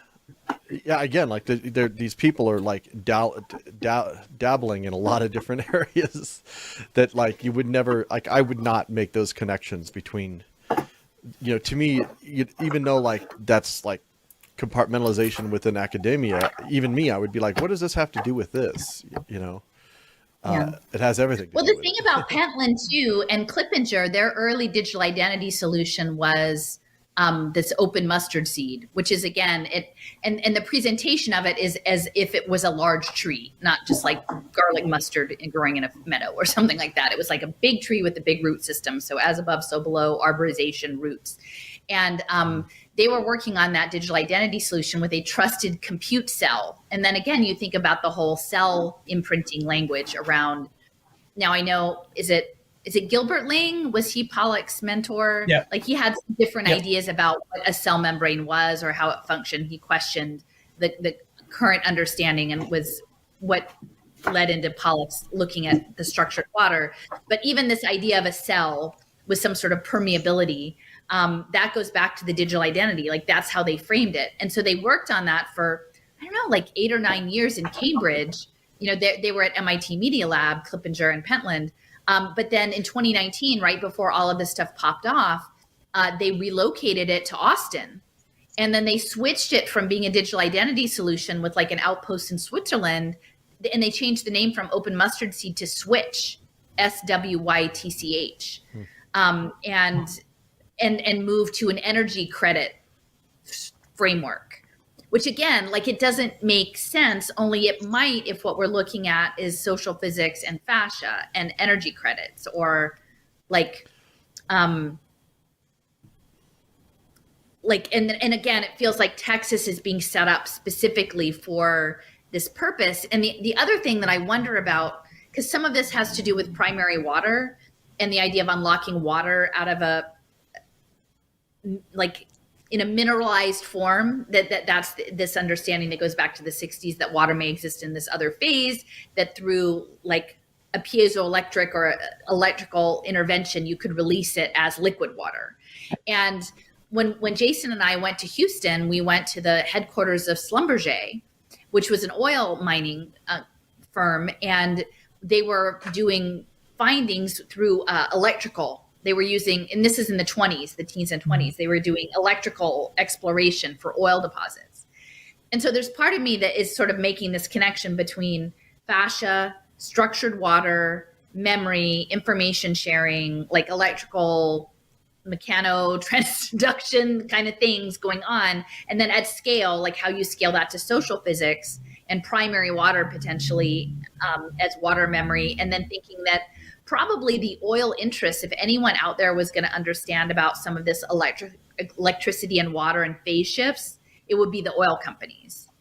You know, and I don't think the oil companies are going to go out and say like, hey, we found a new way to get a whole bunch of free water. You know, that's not what they're about. And even for me, when I was doing the ed research, I kept seeing the overlap with the oil companies, and it didn't, besides saying like, the oil companies know we're at peak oil and they want to make money in a new way, or they're prepping kids for some new, it didn't totally add up. But this piece like seems to actually add up a little bit more. And then again, Lyda Hill Hunt being behind the Pegasus Park. Like, I think also too, like the fracking and the conjuring up, or, you know, whatever, to tap in, and then they fill it back up with water when they take it. But like bad water. Yeah. And then heavy water. And just looking at, it's just a lot of the same people who are tapping into the the children and the outcomes are the same. Who the schools were named after these big oil families, and then they're the ones going in to privatize and do these social impact markets in, say, Midland, which is really known for oil, and Bush. That's where Laura Bush is from, and so yeah, I think initially I thought it was something about the plaque that you emailed me, the genius of democracy. So Lynn sent me an image. I'm thinking plaque in your heart or your arteries. Oh no! Well, we do talk about Taurus fields a lot. I don't know, Jason. Do you think you could find that in your email? Did I send you the plaque? I might. Yeah, you sent it to me. So Lynn sent me a picture that somebody sent to her, and it's at the Will Rogers Coliseum. So then we've got the Roman imprinting again in Fort Worth. In Tarrant County, where I was born, which is kind of funny. I'm like, oh, is this how this version of the video game plays out for my birthplace? So it's right next to the Trinity Park, which is on the Trinity River, and it's a coliseum, and it was in the 30s, and they were going to set up this coliseum to bring Fort Worth into its own modernism. Like, you're not just a slaughterhouse town, cow town, you're a modern city. It was a beautiful Art Deco complex, not just one building, but like multiple buildings. And so this was like Fort Worth, welcoming Fort Worth to the modern age. And then it was named after Will Rogers, who I guess died in a plane crash in Alaska the same year or something like that. But is it Amon Carter? Amon something like Amon Carter. Amon Carter, he was behind it. With FDR, and he owned the paper, and Dave Lieber, this Dallas Morning News writer, has written a play about him that I went to see. I didn't know anything about him really, but Amon Carter. There's also a museum, and and it's this whole Coliseum is not far from the what's her face Alice Walton Cowgirl Museum. So that's more recent though. The Alice Walton Cowgirl Museum is just down the block. She's got her own. But this plaque, essentially, it was promoting education. It was by this guy, Mirabeau Bonaparte Lamar, who was the second governor of the Republic of Texas after Sam Houston. Okay, and so he essentially said, "That's a tough cowboy name, isn't it?" Mirabeau Bonaparte Lamar. So he's supposed to be the father of Texas education. Now think, like, this is back in the 19th century. His family was from Georgia. They were French Huguenots. They had plantations. He's in Texas, and Mirabeau is like a French revolutionary, which is interesting in terms of all of that. And but then, so he essentially said that education was important for, it's like almost like moral hygiene or something like that. It wasn't exactly the same hygienes, but it was like the society needs a moral and healthy education, and that we never argue over education, which is so not Dallas. But then at the end, they said something about education being the genius of democracy, like the little genius of democracy, which again, that's the Roman. The genius is the go-between between you and the gods, is your genius. It's like it's the little guy on the bridge who's facilitating you to the gods, is your genius. Like, we all have a genius. And so education is the genius of democracy, which is the whole token economics and the commoning. And this is going back again, we can just touch a little bit on tensegrity, but that tower, the Reunion Tower that you remember as a kid, that's modeled on the Buckminster Fuller Dome. It's a buckyball. It's the Dallas buckyball. It's a giant buckyball. So carbon nano, but also tensegrity, which is the fascia. It was called Reunion Tower, and it's right there on the Trinity River. And it's called Reunion Tower because it was the name of a French utopian socialist settlement that like failed within 2 years. But essentially, like that one of the icons of Dallas is like intentionally named after a French utopian socialist community, like a failed one, which is totally the token. And now it's going to be a democracy. And I'll just finish one last thing. So I looked up the Mirabeau Bonaparte Lamar. Like, I'm like, what does that mean? Like, so Mirabeau is evidently miracle. Like, a boy's name is Miracle. Bonaparte is a good solution, which again, solution could be like water solution and salts, or whatever, a problem solution. And then Lamar is of the pool of water. So sometimes it's compared to the sea, la mer, but Lamar is actually a pond. In Spanish, La Mar estaba serene. So it's a miraculous good solution of the pond. Of the water. Which anyway, and education being this genius of democracy. So anyway, for me, there's just a lot going on in that one plaque. And the fact that it was in Tarrant County where I was born, you know, it was the ushering of Fort Worth into the modern era along the Trinity River. It's kind of interesting. Do you remember what it was called? Well, there's this picture of a guy, so the guy who did my surgery, his dad is standing there in this picture of Reunion Tower, and it's black and white. I'll get it to you, Jason. But okay, yeah, I have so many texts and emails. And it's so interesting because when we were talking about the fascia and all that, I had the rotator cuff surgery in my labrum and I had the surgery done a year ago. May will be a year since I had it, but I was thinking, Leo, when you were talking about what would happen if it's, or in my mind, I'm thinking, what happens when it's disrupted? Is it insignificant, or is it something that you would take seriously when you're slicing through that as a surgeon? Are you delicately doing that? Or are you just going, it'll repair itself and bring itself back together in those parts that are open? But it's interesting that Scoville's dad was he was that is interesting. Isn't that weird? I mean, my life is strange, but it's symbolic. Like it kind of goes in with all this Mark Johnson stuff of like the symbolism. Well, if you send Jason the picture, I'll just say something. Yeah, resend it just because I've got like a ton of emails I'm trying to click through. Can you send it, Lynn? Because my phone is right now. Or are you saying it eventually? Yeah. Oh, do you mind can you send it now? Yeah, I can get it. I can get it easily right now. Yeah. Mm-hmm. Okay. I got also got the thing of your foot too. I don't know if you. The foot. That's just to keep people awake because it's kind of you I'll bring it up here. Break things up. But it's Lynn, funny. can you say something about what biotensegrity is? Like, I mean, is that something that's Lynn's part of it? foot there. Yeah. So it's a tensegrity, like you said, it's like originally an architectural concept from Buckminster Fuller.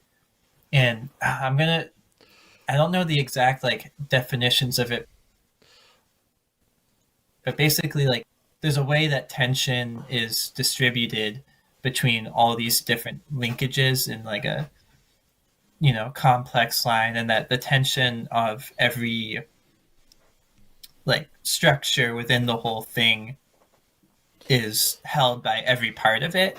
And then with the fascia, they have noticed like basically that same sort of structural design in at least like the solid part of it. And I think there's kind of like a little bit of a movement like away from tensegrity because it doesn't, as like a model for fascia, because it doesn't account for the liquid components of it. It's like it's more strictly like the solid fibers that are really like structured that way. But with what Lynn was saying about the surgeries, I mean, I think I don't know a ton about surgery, but I think they really just have to slice through it to get to what they need to do, because they're like, and when there's, they're going through the skin, and I guess they don't want to cut.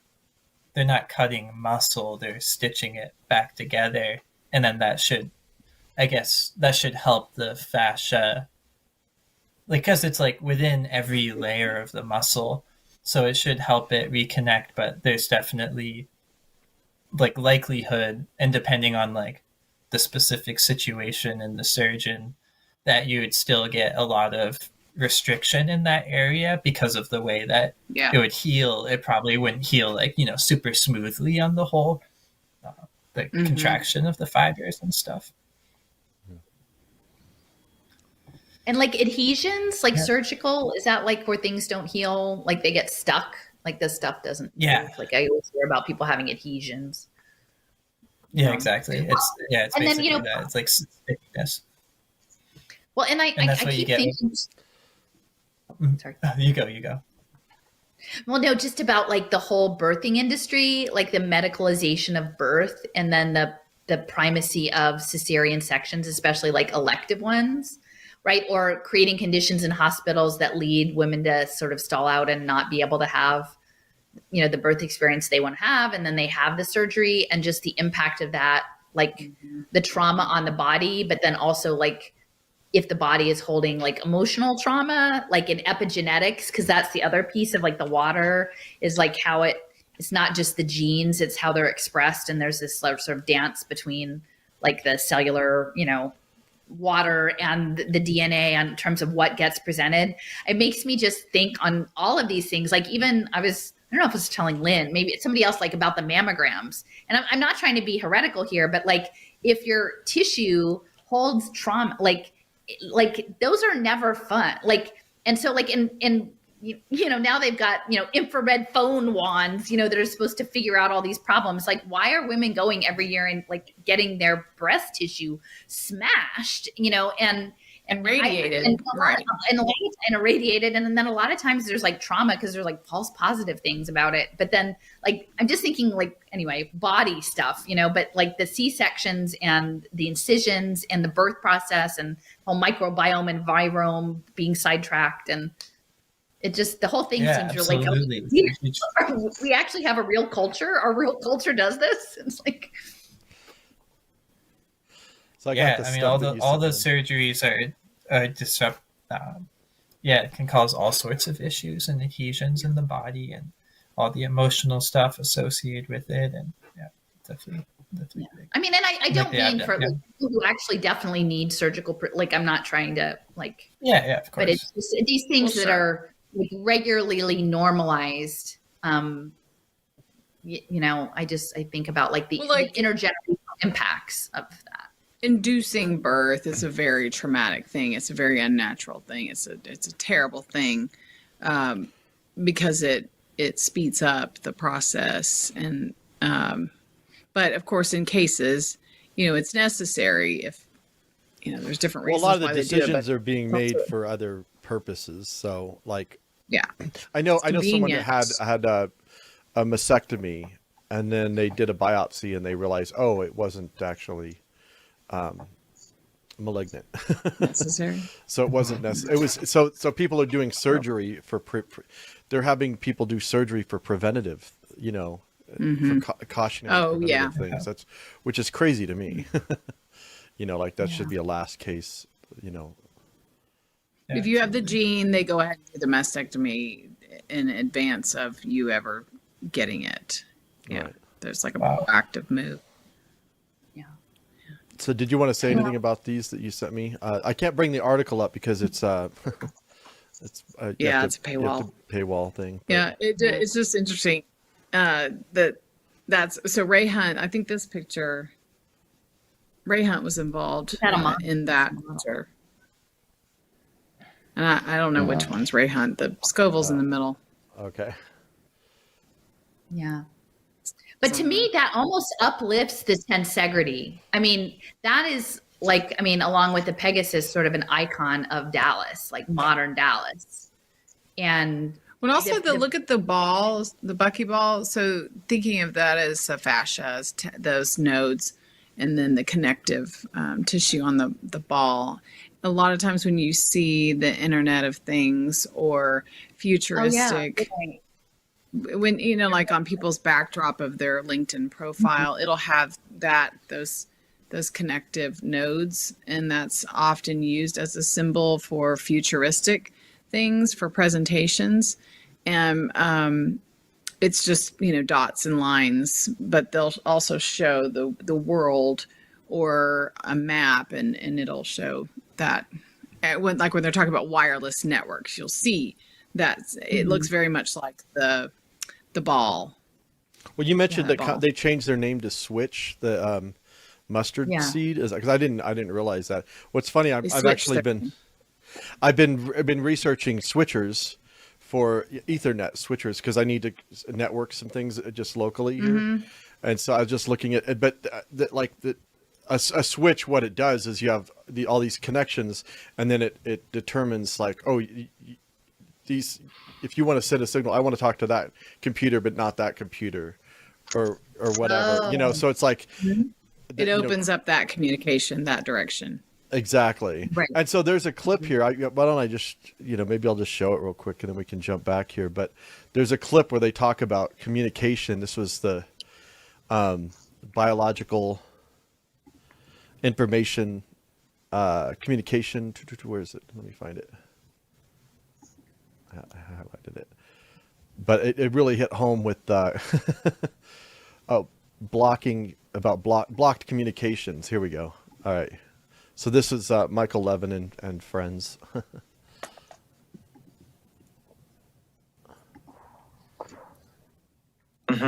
Angela, what happened when you tried to block communication? Or were you unable to because you didn't know what the communication was? Yeah, so based off of our hypothesis that communication was occurring through this calcium ATP signaling mechanism, we did try to use different inhibitors of calcium and ATP. And what we see is that when we inhibit either or, the survival of our embryos actually decrease. So they basically become singletons. So they act as if they're being raised by themselves. So by blocking those messages, these embryos now think, oh no, I have no neighbors, even though they are still in a group of 100 or 300. And so it would go down to the level of what it would be if it was a single embryo? So what we saw was simply by blocking these communication avenues, that these embryos are no longer able to basically sense each other. Now they think that they're just being raised by themselves, despite that not being the case. You were able to test it also without the teratogens, but with the communication blockers? Yes, yeah. So we did just regular media in which we grow up our embryos and just added the inhibitor to see, okay, does the inhibitor have some sort of effect? And we see that by itself, the inhibitor doesn't. But with a teratogen on top of the inhibitor, then we see this communication basically going to zero. Yeah, so thinking that in terms of social, raise your hand if physics. Yeah. Well, we've all had, these experiences with communication within our own lives. So it's like, to me that like really hit home in terms of the management and blocking communication and what that opens up, or what they're trying to open up within like a social physics context. It's kind of interesting. Yeah.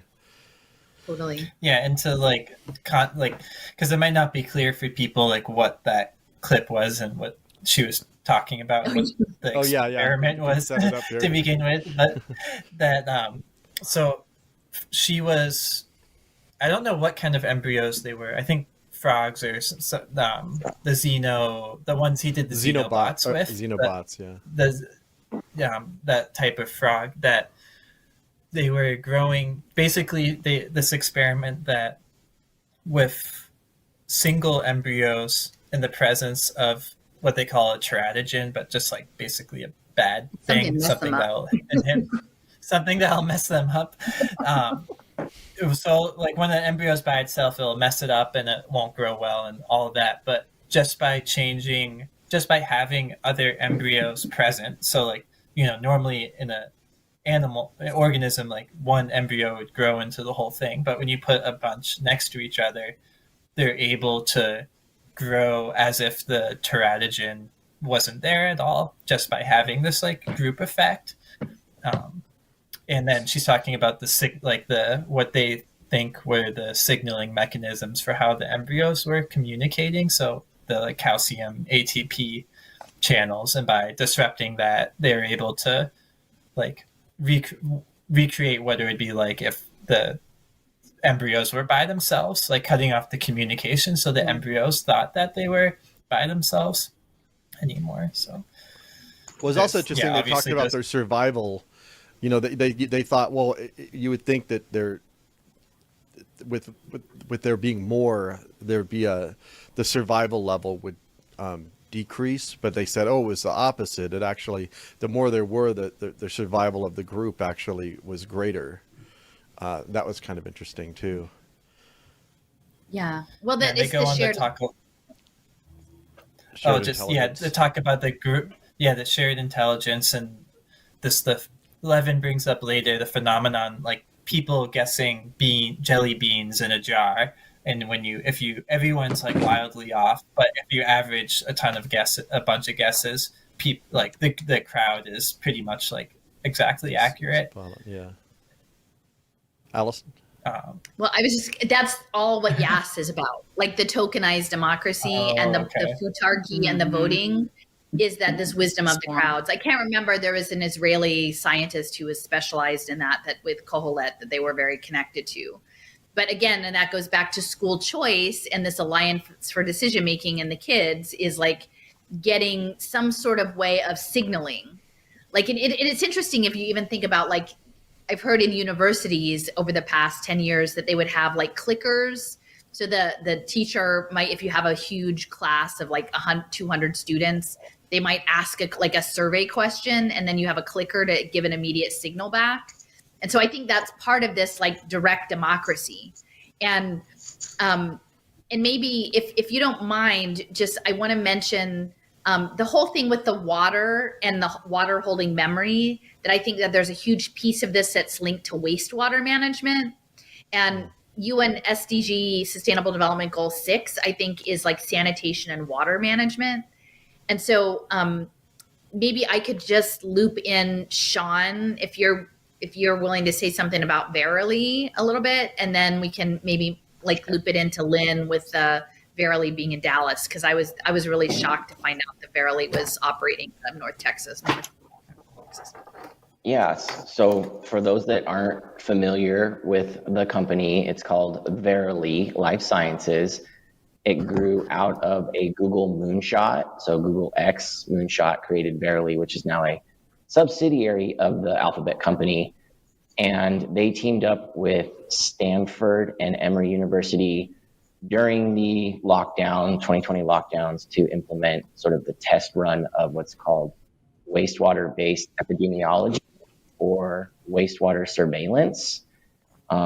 Verily's kind of the big outfit. There's a smaller company called BioBot that's based out of Massachusetts, out of MIT. It looks like a smaller version of Verily, less funded.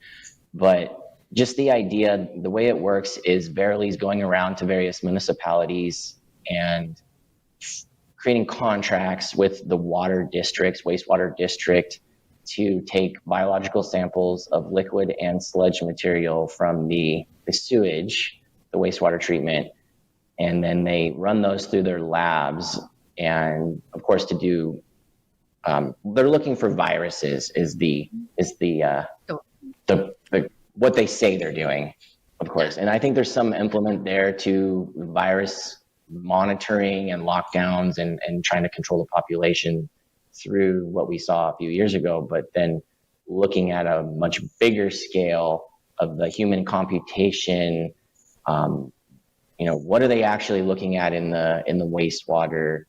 And just in my preliminary research, what I found very interesting was the Sergey Brin Family Foundation is funding Verily Life Sciences. And when you look at Sergey Brin, you go, well, what's his interest?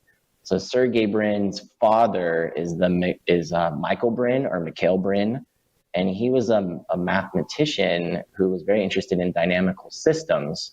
So kind of the idea of using wastewater as a computational tool to see where populations are moving, or if there's predictability, diet, the microbiome of a given region. There's a ton of different levels that you can look at with the wastewater-based epidemiology. And of course, in chatting with Allison, it's like a whole nother level opens up that we could say, what are they really doing? And so I don't know if that provides a background for you to do the segue. Well, and I think there can be dual use, because like what the public hears about one thing, actually it was just a week ago. It was there was a news story that even Democracy Now! Had covered about Google's, they said that there was a new outbreak based on the samples there, but it's not just, there can be dual use or multiple uses for this sort of research beyond just some sort of like claim about health, public health. Yeah, and then just real quick, a hat tip to my brothers actually alerted me to this. They're in Mono County, California, which is where the Mammoth ski resort is located, and that they took the the stone throwing approach, to borrow a metaphor from Allison, that they wanted to fight this idea, and that their bio data, their biological information should be their property. And without any sort of negotiation, the wastewater district is now giving away that data to, initially it was pitched as for public health, like the California Department of Public Health was going to be monitoring the data. Then there was some funny stuff with contracts. So now Verily is in control of this data. Wow. And they can do many things with it. And so just on a purely surface level, for people who are trying to grasp some of these concepts, do we trust Google with our crap? Do we trust them to do what they say they're going to do? And do they have a track record of, say, doing other things that they say they're going to do with our other data? It wasn't don't be evil, don't be shitty. Well, on that, I'll just say something about that too, though, is that we have to be careful with, which is that's a lot of the people within the blockchain space, we need decentralized models. And one of the things that they're trying to sell is, we want you to own your own data. And that's a selling point of this new system. Oh, well, as long as I own my own data, everything will be good. Well, I mean, that's a problematic, because you don't have the option to not have your data collected. And then it's just a matter of give me some sort of payment. And if you know anything about terms and conditions, people are agreeing to gazillions of things that there's no way you could possibly keep up with all the stuff. Or they say, well, fine, then you will be excluded from, using your toilet. Because I like how they're going to one person says, I don't want my data collected. How are you going to, okay, right. Don't collect that toilet. I mean, it's kind of absurd. You can't do that. So I'm just saying that within the resistance space, I think they're one step ahead. I think they're more than one step ahead of us. Yeah. But you'll Absolutely. Get people out there fighting. No, we want to own our own data, and it's actually that's what they want too. They want you to, because they want your data to be a commodity, and so you've already lost. You've already lost at that point, because you've already bought into the idea that your data is a commodity. Whereas I'm kind of exactly. I don't want data collected on me. I don't want to own it. I don't want it to exist. It's not a commodity. It's not a commodity. No smart toilets coming in my house. Yeah. If you're going to pay me a small, pay me some tokens or whatever, that I can then use to flush my toilet or whatever. My brothers tried to send a threatening letter to the water district in the county, alleging that their data was worth a specific amount. And they actually included the California Privacy Protection Act, which is a new kind of legislation that seeks to give consumers control over their data. But within the consumer privacy protection, the language is any data that's anonymized is not protected. So with the municipal waste system, it's anonymized, so therefore not protected. Your data is not included in that, because so even though you're contributing data to that watershed, that sewer shed, is there an eminent domain clause then? So you really start getting into biological data and the government's ability to claim eminent domain over your bodily fluids. It's essentially where we're at. And I find it disgusting, but I really like your point there. Just flush the whole idea. There's so many ways. I was just going to say, in terms of the bodily fluid, just because I haven't given a hat tip yet to Steffers, because ultimately a lot of the work around water, she had assembled a ton of material working on graphene 2 or 3 years ago, early on when the graphene oxide first stuff and graphene oxide for water membrane management came out. So a lot of stuff in the map is sort of connected to her. And I was just going to say in the,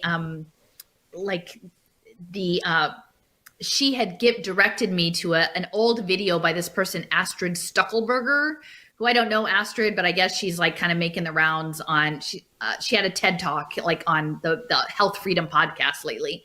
But essentially she was pitching precision health wellness apps, online apps. And talking about like longevity. It was all framed as longevity, and you're going to live to be, 120, and we're going to manage your food, and we're going to give you a smart, happy fork that vibrates when you've eaten too much. And, we're going to precisely manage your collagen supplements and like everything.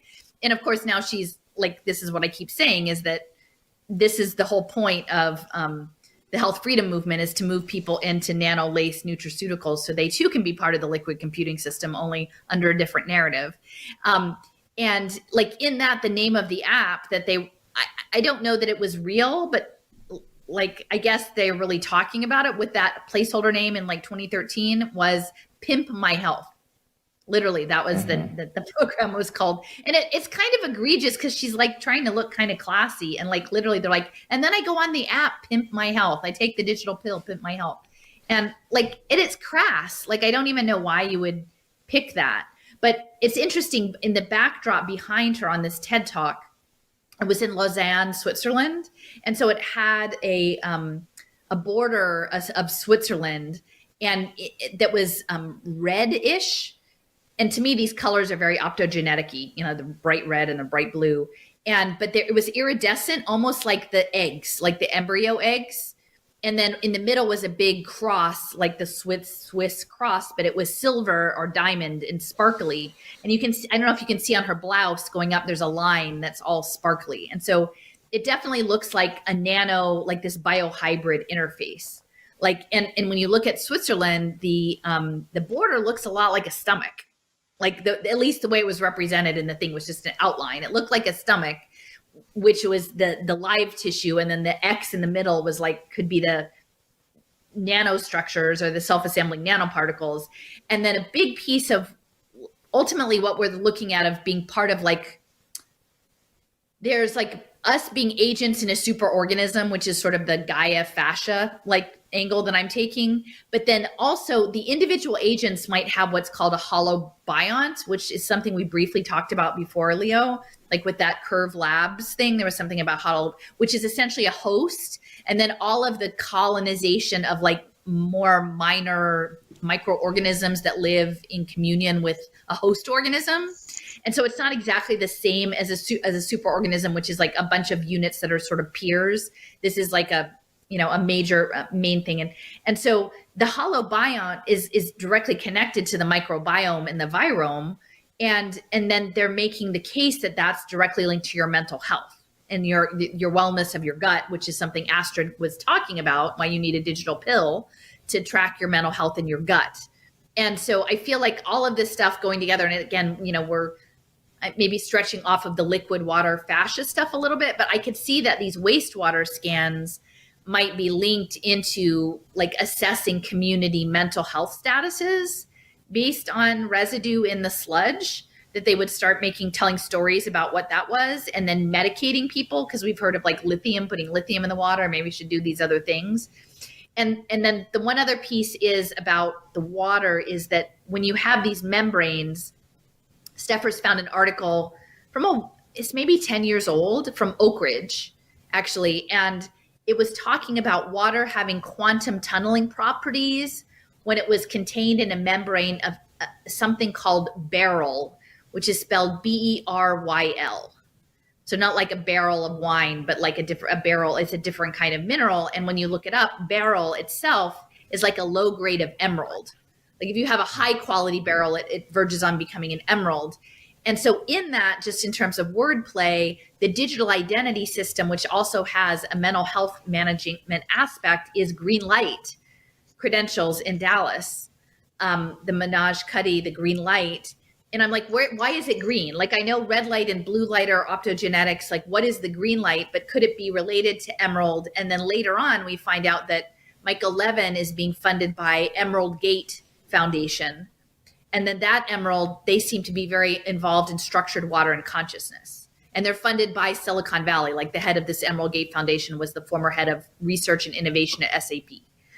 And the board chair is like Bain Capital.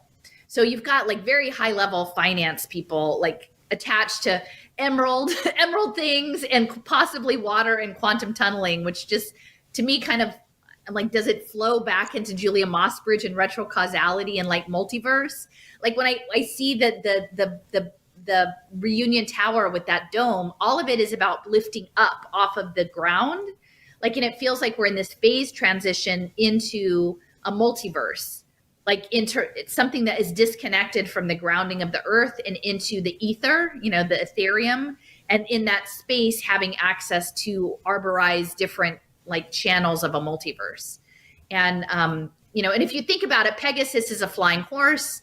One of the things I've thought about is that Pegasus, the story goes that Medusa was turned from a beautiful girl into a Gorgon because she was raped by Poseidon, who could be understood as consciousness, on the altar of Athena, who is the goddess of the smart city. And Athena turned her into the snake woman. But essentially, you could imagine that in the Barbara Dewey laminated space-time thought, that like Medusa's function was to turn consciousness into a unit that like separate from space-time. Like Medusa could be the laminated space-time lady. And then Perseus goes and cuts Medusa's head off. And from the blood, and again, we've got the torus field, the electrical, the blood comes fraternal twins. The better known one is Pegasus, the flying horse, but the other one is Chrysor, who is alternately either a flying pig, so we've got another flying, or a giant with a sword that can cut through anything, which feels like dimensionality. And there's a flying pig in Old Parkland. So anyway, I'm like, is this a phase transition? Is what Dallas is happening like represents something about electricity and water and biology and mythic culture, to say like the Gorgon laminated space-time is done. Now we're moving into a discorporate multiverse version. And in that, this web fascia might be something that is holding all of the options, all of the futurities, these alternate futurities that NVIDIA and cesium are talking about. And through electrical pulsing are like exploring or playing out the futurities. Like, but we have to become disconnected. And that's the digital twinning, these fraternal twins. So anyway, take a break because that's maybe a bit much, but there's a lot going on there. But it feels weird to cross all dimensions. But I'm like, is Medusa? Like, because the other thing is when Lynn and I went into Old Parkland in the debate room on that MLK Day, we, you know, and how does that even happen? That's like a weird video game kind of thing. Like, how does the security guard go, oh, well, instead of telling you to go away, we'll tell you that you should go down to the debate room and look around, right? I mean, that doesn't happen. Like, we were in some kind of space bubble pocket thing, you know? Oh, you're muted. Oh, can you hear Lynn? Oh, No. Oh, Lynn, I muted it. you Okay, muted my yourself. The guy said, oh, you're not supposed to be here because you don't have an appointment, but run check the debate room before you leave. You got to go see Lynn, that. she's really good with the little head tilt and a little blink. And she's like, but I have company and from out of town. And she looks I at was like like, the sorry. tell me, this place is so beautiful. And my friend's in town. He's like, well, then you want to go to the debate room. And so like, literally we're going in. It's like no receptionist, no, I don't know. Can you find the up picture, Lynn, and text it to Jason if you can for a second? Don't email it. Don't text it. Because, yeah. Okay. What? Which one? Can you email the jobs Pixar? Can you still have can you email it to Jason? Yeah. Okay. I also, it this is. plaque wasn't at Parkland, was it? This was the plaque. No, that that's was the what I was one. talking about. That's the Roy Rogers Coliseum. Rogers. But again, Gotcha. we're Roman. So, the Mirabeau Bonaparte Lamar. I'll just say it out loud that this is about education. If we desire to establish a Republican government on a broad and permanent basis, it will become our duty to adopt a comprehensive and well-regulated system of mental and moral culture. There you go. Your wastewater scan verily is here to manage your moral and mental culture. Education is a subject in which every citizen, and especially every parent, feels a deep and lively concern. It is one in which no jarring interests are involved and no acrimonious political feeling excited. They don't know Dallas. That all parties can cordially unite in advancing it if it is admitted by all. That cultivated, which is like a plantation word, right? Yeah. Is a guardian genius of democracy. Cultivated mind is a guardian genius of democracy, and while guided and controlled by virtue, the noblest attribute of man. And I would say guided and controlled by virtue is impact investing. I think this is a time travel. I think this is a time travel and token engineering in general. It's the first thing I saw when I never even thought about him. There's all these Lamar universities, and you have Randy Best in Beaumont, and he's a billionaire with this massive light show photonics fountain in Dallas. I forget, $10 million light and fountain. Water. Yeah, he's the father of online education, and he's from Beaumont, where he went to Lamar University. So it's just this very, very bizarre. Well, anyway, so we're in the old Parkland debate room, and there's Hercules there, and there's the Ides of March painting, and we go through into the vestibule with these terrible history paintings of like Nixon in China and Reagan at the Berlin Wall and Eisenhower on one side and then Truman on the other, and this is on either side of this portico with a Athena owl, and Athena is this goddess of Dallas and the smart city. But above Ike and Truman, on the one side is Watson and Crick, which again, I'm not all about sticking to the DNA, but that's interesting. Opposite Watson and Crick on the other side is Steve Jobs, and he's standing in front of a Mac computer. Kind of the bulbousy ones, it's kind of orange, which I don't know what orange would symbolize, but it was a very plasticky kind of bulbousy looking desktop. And on it was Pixar's Up. And it was it's the old guy, and he doesn't want to leave his house, and his wife has died, and this little Boy Scout is trying to help. And then he puts all these balloons on his house, and it lifts off the ground, and it goes to some imaginary world with a bird. It's a weird bird. So, but this Up is all of the rainbow balloons, and it's all about this disconnect into the multiverse, in my opinion. So, yeah. and for that, the fact as the multiverse might be kind of interesting, like catharsis, pressure, navigation. Like there's a navigation piece, like the whole. What were those stories about? Like you get put in a little spaceship and travel through the body, kind of stuff. The magic that. Inner space. Yeah, go ahead. So why is that in old Parkland? You've got the big Apple logo taking the bite of knowledge, right? It almost looks like a take on a George Washington with his Masonic apron and his hand on something. There's another. Yeah, kind of does. George Washington in that. Like also too, I was thinking too, like they want to like remove us from the physical world and like put us in the cloud. Yeah, like upload us.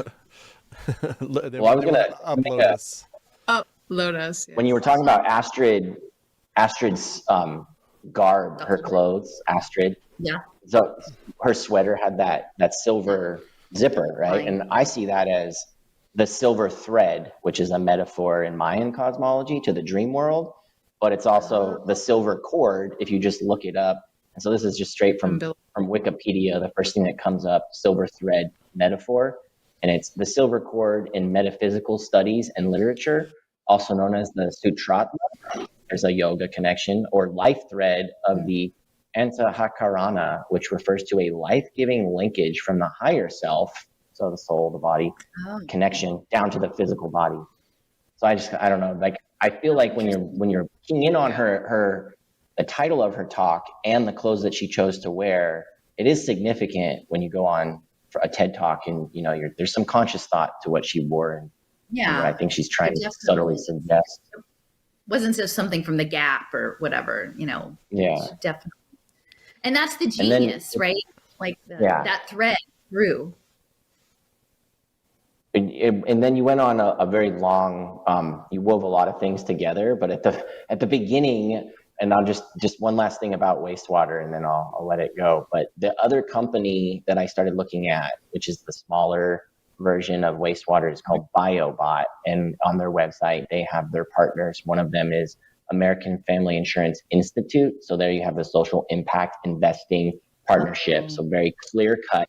Then you go look on American Family Institute's website, and they have their venture investments linking to BioBot, in which they say that they can make more data-driven and effective decisions, that wastewater contains valuable information about the health of communities, And by collecting it and analyzing it, it leads to public officials to make better decisions. And they use an example of Cary, North Carolina, where the company's technology can be used. That's where Epic Games is. Yeah, I've been there. Oh, that's no place. They won't let you in their parking lot. Yeah, Cary is where Epic Games is. It's the center of all of that.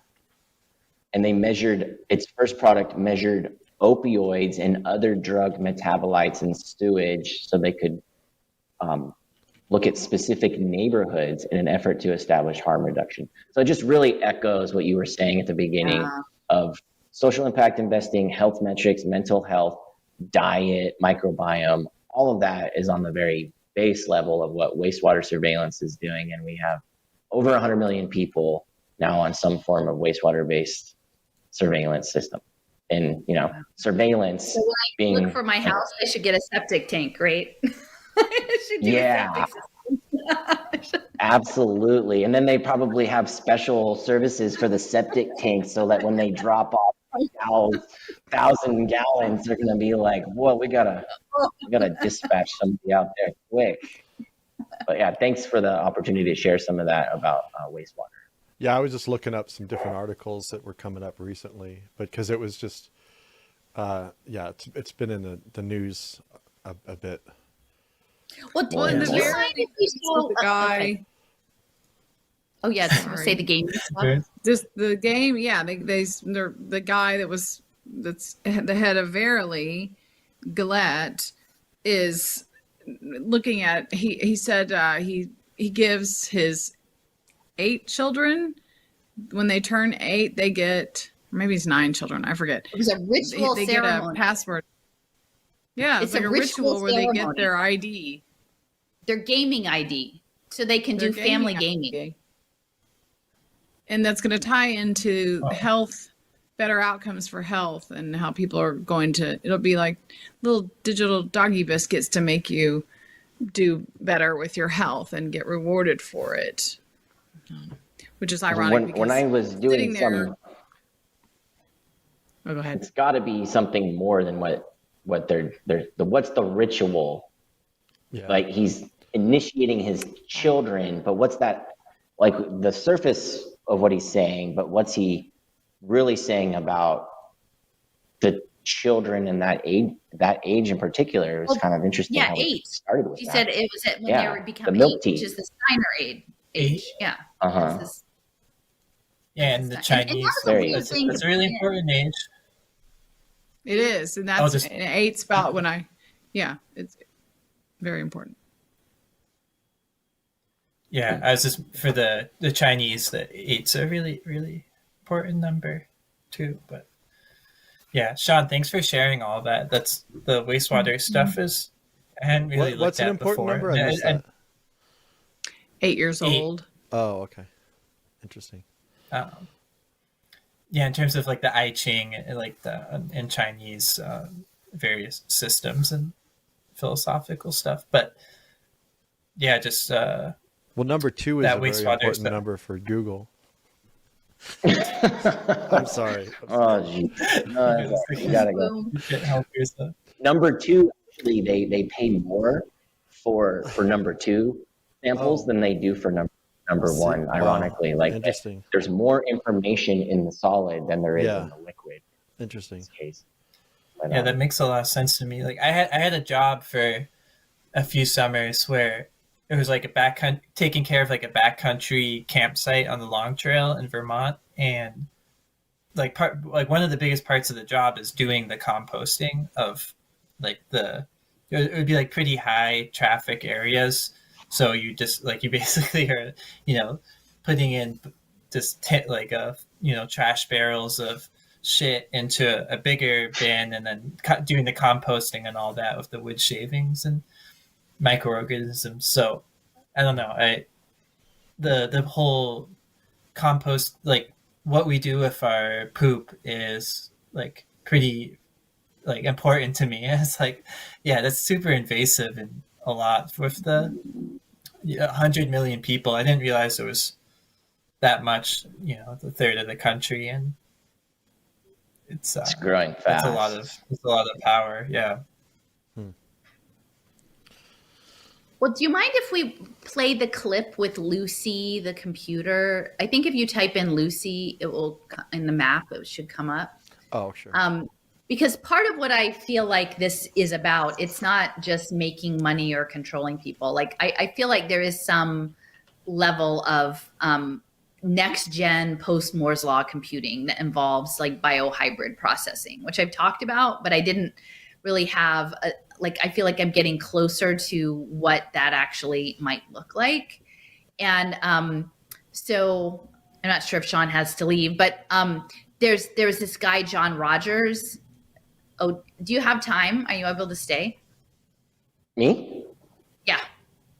Yeah, I can stay. Yeah. I didn't know if you need to talk to the librarian. I'm my media specialist. Right. Go ahead. I was going to play the clip from the Lucy movie that he was talking about in this presentation. Do you mind, Sean, setting up that picture's good. No, the one you just had. Can you just the first one that you had with him at the podium. Yeah. Can you just set up who he is briefly and where he is important with what he's pitching a movie trailer or movie, a movie clip?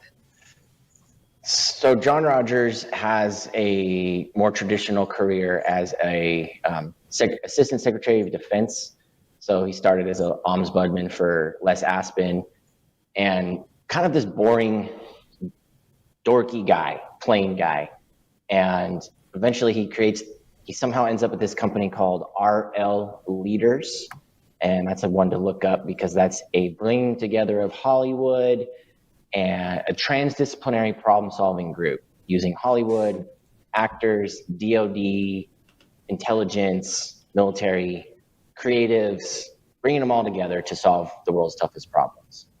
And if that isn't enough, RL Leaders, so John Rogers' company, is the leading allied partner of it's a nonprofit called Lucille, which is a global transformation. I mean, it's hard to describe Lucille, but if you pull up their website, you'll kind of get an idea. And again, kind of coming back to what Lynn was saying earlier, look at the integrity. Storytelling.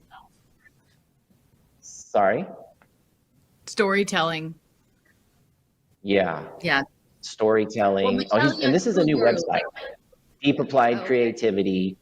And then, like what Lynn was talking earlier about the buckyballs and the tensegrity, and look at this stuff on this website. It's full of it. The nodes. Now, Jason, if you could go to the hexagons. He used to have videos and testimonials, but they redid this. And supposedly John Rogers has now divested himself of RL Leaders, and he's involved with this company group called Lucille, which is all about primordial wisdom. And Lucille, which is LECIEL. And a lot of indigenous. I'm kind of doing this deep dive on John Rogers and his connection to the intelligence community. And Lucille Technologies? Lo and behold, no, it's Lucille Organization. Just put in this, that should come up. Lucille Primordial Wisdom. I know it's on the map somewhere, but I wouldn't be able to point you in the direct spot. The map is very, very extensive. Lucille. You could probably just put it in the map. Yeah, Lucille Foundation. Put the search on there. I may already. So the setup, just to try to wind this up so Allison can expand on it, is this kind of military guy with a background in narrative, thought, problem solving for the intelligence, military intelligence community, is also the leading partner of Lucille. And Lucille, I encourage anybody who's listening to this video to go to their website, lucillefoundation.com, and spend some time looking around their website, what they're saying. There's a film that's involved that they produced at the United Nations. With the UN. They were doing meditation. With the UN, a ritual that they choreographed. Yeah. And there's a lot to go in. If you look at the partners of Lucille, that's where you see RL Leaders' direct connection. And there's there's DOD connection, you say? Yeah. Yeah, Roger. Well, to John me, Rogers this is the first- DRD connection. Yeah. The image with the white, like to me, it looks like fascia. Like, doesn't that look like it would be fascia? Yeah, No, yeah. like where it was. No, not that. It looks like snow, but fascia it's connecting. Trees. It's at the very gripping. top. There. Yeah, right there. That. Behind Choose Well, Wisdom. Right. The scene Just behind keep scrolling Choose a tiny bit. There you go. Right there. That. There. All of that. That future. See that? This is that Reintegrating fascia. primordial. Like if you, I don't know, Leo, what do you, I mean, now, hopefully we don't have green lumpy stuff in us or whatever, but like that looks like it's definitely bio-inspired design, you know, for what it's worth, like wispy tendrils and. Yeah, absolutely. And that the clips we showed earlier with Levin and those three other people, they talk a lot about later on, like how they're doing and like basically making biological robots out of human cells, and that one of the main uses that she's excited for using them is like building materials, like what this stuff That was really much, crazy. like look like. Brought to you by some trachea cells. Yeah. You know? The living house. Yeah. This town, I should this find that clip. quaint That village, was- brought to you by engineered trachea cells. We love those little cilia flappers, even the bald ones. Yeah. But there's some stuff on the Lucille site that feels very much like it feeds into what you were starting to talk about with Emerald Gate, the Emerald Gate Foundation, and where they're looking at all forms of life, you know, animal, plant, but also vegetative and mineral. And so they're really keying in on energy work. And I don't know how much work you've done in the nonprofit of who's actually running the Lucille Foundation. You know, it's a foreign nonprofit. So have either Is of it you, in the Netherlands? I think people might. I think I it's have to think, like, you're not UK as a indigenous. UK. It's London. Yeah, it's London. Oh, it's UK. It's London. Okay. And so I think a where's number the of them- ProPublica, or how can we Well, when find I out looked more at the information? board, honestly, they Yeah, didn't yeah. look that powerful. Like they just looked like kind of mostly regular people. But you've got Uluru, and then you have the people who aren't on the website. Like I don't even know that Uluru is on the website, but she's working on that No. with Ben Gertzel. And then the other thing is like Ben Gertzel is working on guided meditations facilitated by Sophia the robot. So that gets into all this like retro causality and transcendental meditation and like the stuff that's not water and fascia. But it's all like, I mean, Uluru is saying that like Charles Eisenstein is part of this organization too, which then we get back to Cello and Sepp Kamvar and all of that stuff. So if we can maybe just pop back to like Bretton Woods, like what he's doing there, because we know, like I did a whole breakdown of Charles Eisenstein being at this Bretton Woods 75 anniversary in New Hampshire, run by Galila Benartzi, and this Bancor program that she was doing essentially started with John Maynard Keynes as this idea of this like universal international currency that I think is where Cello is going with all of that. But Is it on the map? in this, Do you have a Bretton Woods thing on the map? no, it's Oh. just, can you just click on the picture of him for the moment, just to make Oh, it bigger? sure. Well, I have the Yeah. video up. Actually, So queued up. they're at the same conference. Evidently, Rogers met Uluru at this conference too. And this was in 2019. So they haven't known each other a long time. This is pretty, what should we say, emergent. So, Do you want me to play? but in this, he talks about a movie. Okay. And I don't know, Sean, do you want me to say something? No, I think that's fascinating. I didn't know. I didn't put that together that Charles Eisenstein was also at the Bretton Woods 75. So that Oh, yeah. definitely he's Yeah, in, they're all in the same because there's a room. Charles Uluru, Eisenstein video. Yeah. And then Well, and Eisenstein is they- with Sepp Kamvar about morphic resonance. And they're all working at the place that literally was the origins of structural adjustment and quantitative easing, right? Well, they featured him pretty What? heavily in their promotional video. I mean, he was a central character in the promotional video. Yeah. I know, maybe we can listen to what he has to say. I think it's only a couple minutes, right? Those who succeed, like those of you here in this room, typically have an ability to look at things from multiple perspectives. What is exceedingly rare, however, is for an individual to consciously or otherwise consider the entire spectrum of perspectives when looking at a problem. One of the things that we'll discuss shortly is the profound impact that Hollywood has had on the world. But for right now, I'd like to use a scene from one of my favorite movies, Lucy, to illustrate how powerful breaking out of the prison of perspective can be. Not merely looking at something from a different angle, but considering the perspective of time itself. What was? Not only yesterday, but yesteryear. A generation ago. A millennium ago. Even further back.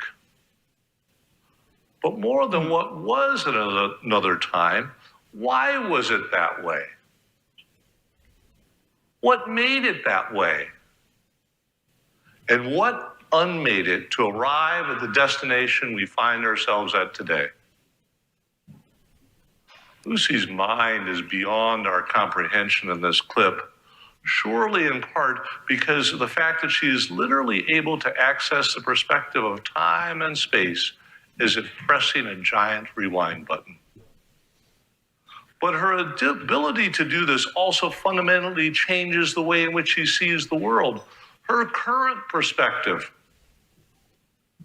it's the coolest visual representation of this phenomena since Neo first unlocked the Matrix. Who doesn't want to be Neo or Lucy? We all want to use whatever power we have for a greater good. I'm just the guy here to tell you it's not just about your own power. It's about the power of understanding perspective. So, and I think that idea of perspective is linked to sort of remote viewing out of body, like, you know, getting out of who you are as an individual, ego death, and then moving into that. So can we just kind of click through these pictures really slowly? So they didn't have you there, Jason, to like put the images in correctly. So you didn't get to see what was on the screen. You just saw him talking. But it's at the end of the movie, essentially this young woman, her boyfriend has set her up as a drug mule, and she's implanted with a packet of drugs that essentially make her fulfill her full human potential. So Morgan Freeman is the scientist, and he's lecturing independently about how humans only use like 10% of our potential, and dolphins maybe use 20%, but we have all this unrealized potential. And this goes back to the whole human potential movement, which I didn't realize that Ida Rolf connected to Esalen and Fritz Perls at Esalen. So there's like a human potential 2.0, it feels like. So how do we fully realize our potential? Well, you know, it's by getting these different perspectives. And so there's an accident in which this drug ruptures in her stomach, and then she, instead of having a small dose, she has a huge dose, and she becomes, essentially, it's like outside her body, but almost like in a martial arts kind of way, like a superseding herself, like she can do all sorts of supernatural things. And then eventually she realizes that like her body is going to collapse, but she jumps kind of into the internet. So she becomes a liquid computing interface as she realizes her quote unquote potential. So at the end, this is the beginning. She's in the lab and she starts to reach for the computing system. And to me, this like clearly evokes the whole, you know, graphene nanoparticle type of stuff. Yeah. But it is in a way, like it's tenderly not unlike a fascia, like a liquid. And it says, you know, that the guy's like, she's trying to connect to the computers. And we can just keep going, just sort of click through quickly. But there is this aspect of this liquid computing mechanism, which is, I think, it's kind of funny. Oh my God, what is happening? And I think this is maybe the last one, Morgan Freeman. Is that an Apple commercial? Oh my gosh. And the next generation computer, I presume. And so I feel like I'm not saying we're all going to turn into liquefied goop, to like maximize our potential, but they're clearly imprinting stuff like this idea that with some sort of like intervention or supplements, like we would become at one, like the oneness of this electrical field system. And so there's part of me that feels like that the self-assembling nano stuff that's also being like backdoor promoted through the health freedom, fear porn, nutraceuticals movement largely is kind of setting up our biology, which is like crystalline liquid water based, to be facilitated as network nodes in this like Gaia fascia computing substrate. Again, for what is the purpose of the exact, like what are we supposed to be problem solving? I don't know, but there's something in our, not only our biology, but I think how our biology is electrically connected to the field, which, Sean, you spoke to so, in such a nice way about the heartbeat, right? Where is that signal coming from? It's coming from like another space. She's also making a star too, which is interesting. Oh yeah. 5 a little pentagram or something. Yeah. You know what was interesting is, so John Rogers doesn't do things on accident. Like, I've been watching him for a while. When he posts on LinkedIn, he'll do a post of, he just finished the summit, the Concordia Summit, and he made sure to show his pins with the United Nations, the Sustainability Development Goals. So he's showing a notebook. It's very symbolic, and he's very intentional. So I find it interesting that he chose Lucy as the film to make his point. Because Lucy, of course, is sort of a subtle nod to Lucius, Lucifer, Eastern knowledge, and whatnot. But also Lucy as the missing link between supposedly apes and humans. Yeah. So how could we say Lucy, a modern incantation, is humans into robotic quantum computing organisms? And so I find that, again, a little bit, maybe it's a stretch on my part, but John Rogers, my guess is he probably didn't even pick that movie. Like that movie, a lot of these movies are developed in large part by. Well, he might have had developed the movie to begin with. Yeah, exactly. Right. It's super important. I mean, I guess he was an advisor or whatever, right? To the production, and so his RL leaders is important to the name Richard Lindheim, which is the RL in RL leaders.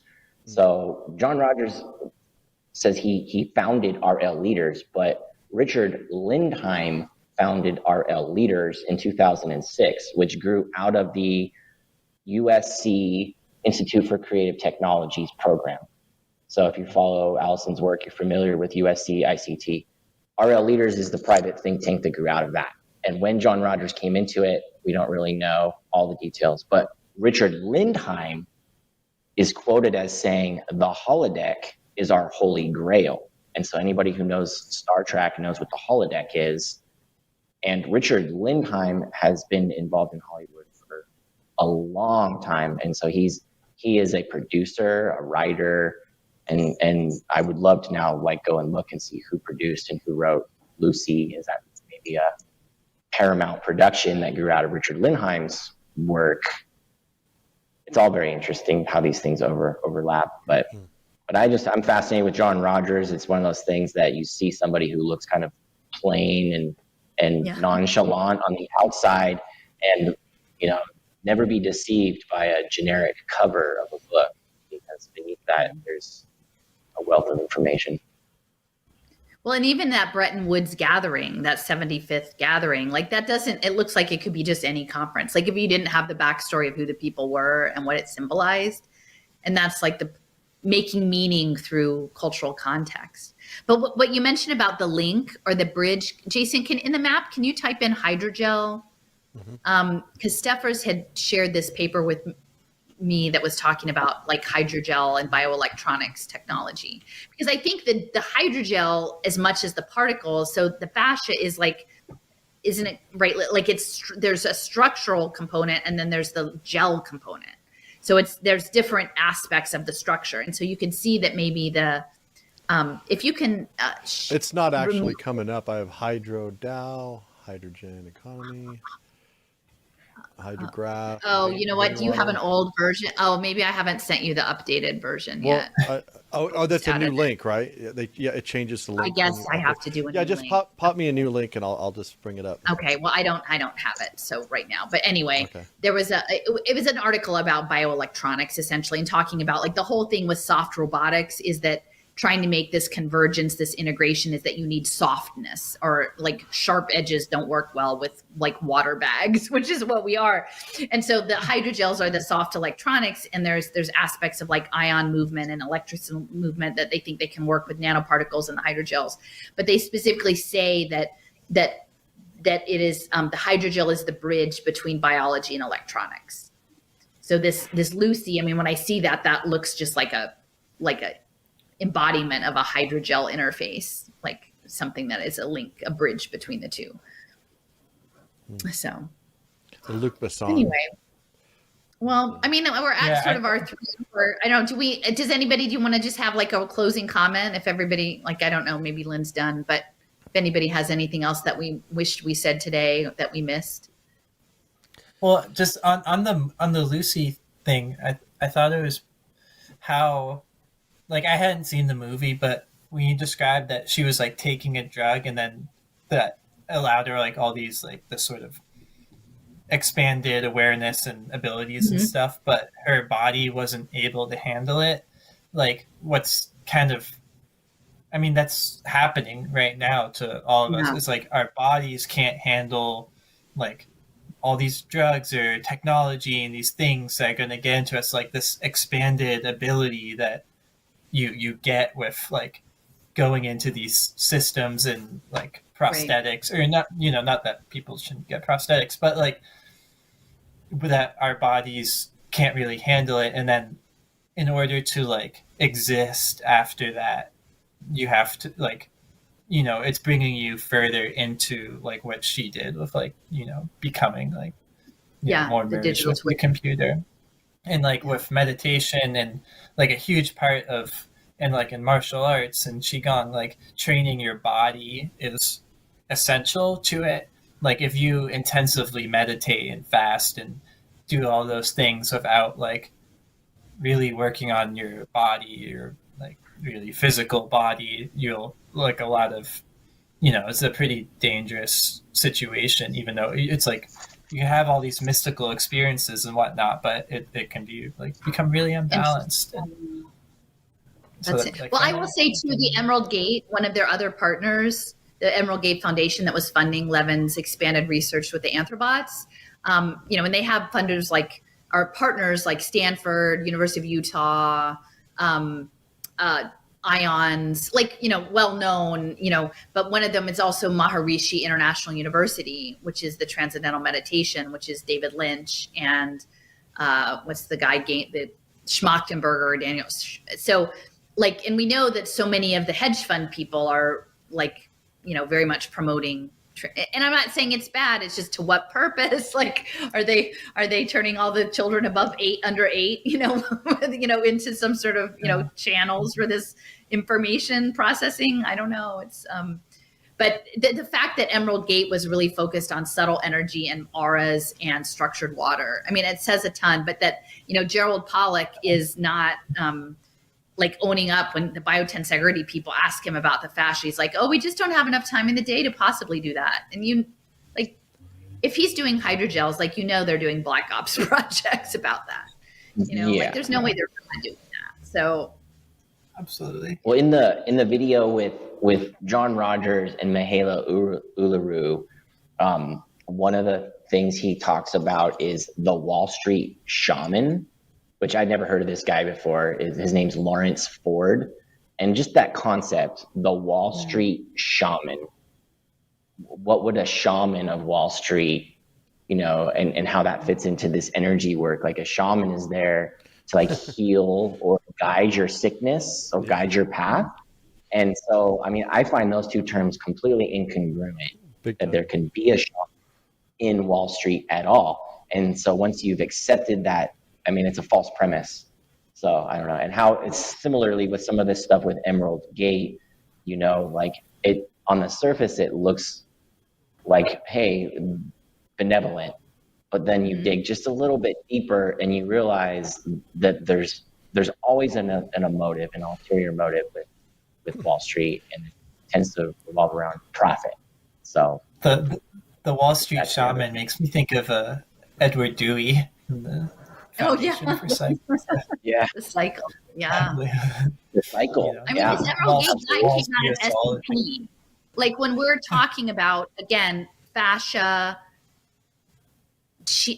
electrical, quantum, fractal, super fast communication systems, information flows but it's not just open flow. It's like opening and closing, right? Like it's like a regulation. Yeah. That to me, as soon as I saw that, I'm like, Jason, like this is token engineering, like microfluidics. It's the biophysics, econophysics, like connection there. And also social physics. It's like sort of all three. So in the Emerald Gates 2-part in their social transformation, it says that they're going to apply various innovative social and microeconomic models to empower local groups and communities to be sustainable. So like to me, like you're talking about biofields and auras and structured water, but oh, by the way, we're just going to slide in a little microeconomic innovation on you, like that's strange. So I guess Leo said partners or the collaborators. Team. Or is it team, or I was on team? It was collaborators. Okay. Yeah, I think collaborators. I just saw a logo that I'm pretty sure was the TNO. If that's Dutch. Yeah, that's the Dutch. Yeah, that's like a big major Dutch applied research. Like they're involved in like a lot of the Earth, the bio DT, like the European Horizon 2020, or well, the second one, the one after that, like the big Earth digital twinning, the Arise, Naturalis, like categorization. Or Oregon Health and Sciences, I didn't know OHSE. what that was. And That's I a very opened it and I was like, it's bio. And the TNO was established by the Nazis, I'm pretty sure, and during the occupation. Oh, TNO, really? Yeah. Yeah. It's like the Dutch Netherlands Applied Research Lab or something. It doesn't stand for TNO. I don't know. Maybe in Dutch. Yeah, I think in Dutch it does. And it's based in The Hague. Like I think their office is like in and Emerald Gate is giving money to the Carnegie Peace Endowment. So like this peace and harmony, peace, love, and harmony, and buy the world a Coke, buy the world some psilocybin and whatever, and monitor it in the wastewater scan. I mean, that's just like, it really feels like this is where we're going. It's funny because Stepher's like, there was somebody, she said like was critiquing me, my take, like who had formerly liked my work and said like I was too metaphysical. So I've gotten too I'm like, I can't help it, guys. Like I never really thought it was going to be happening to like link, structured water and wastewater and consciousness, but that's where it seems to be going. So definitely. Anyway, Jason, do you have any?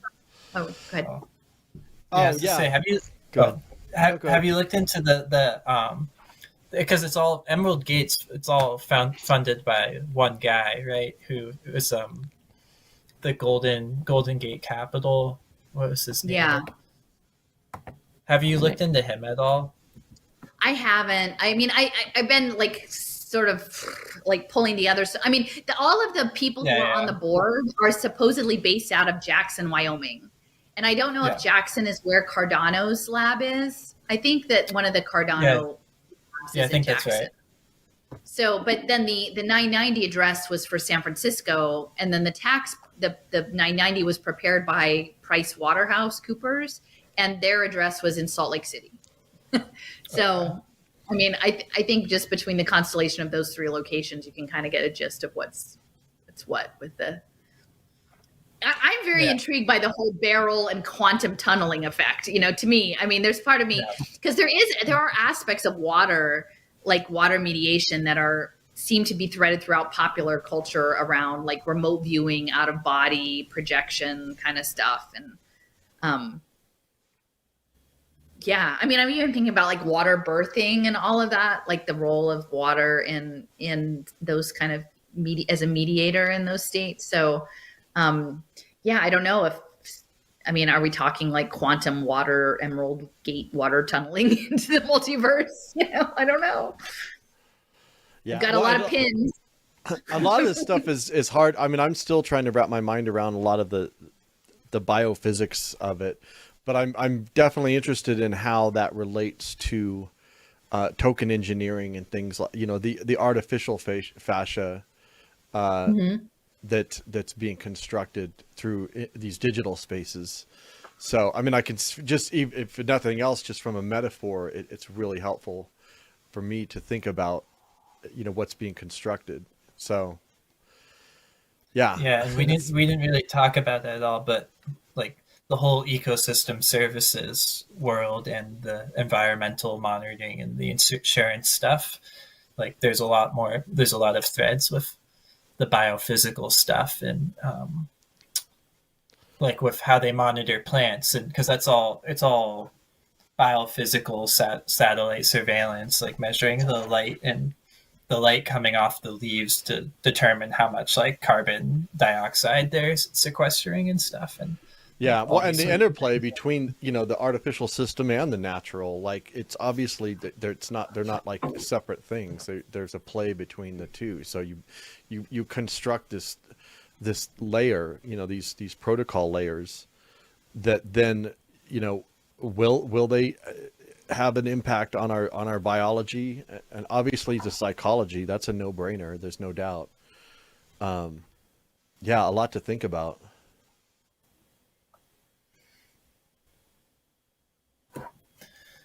Well, thank you, everybody. I know this maybe wasn't the most structured conversation, but I think we covered a lot of ground. And I think, like I said, I'm not going to like throw out the global brain, but I'm definitely foregrounding the Gaia fascia because I think it's interesting. And I think that computationally and like understanding, like especially because we had not come up with the whole structural adjustment quantitative easing till tonight. I'm like, oh my gosh, you know, but it's not, I wouldn't put it past them to have Mr. Huxley knowing totally about what the you know, the morphic fields and the embryology. I mean, he was working in that space. Like the whole UN is probably just one big whole social embryology project.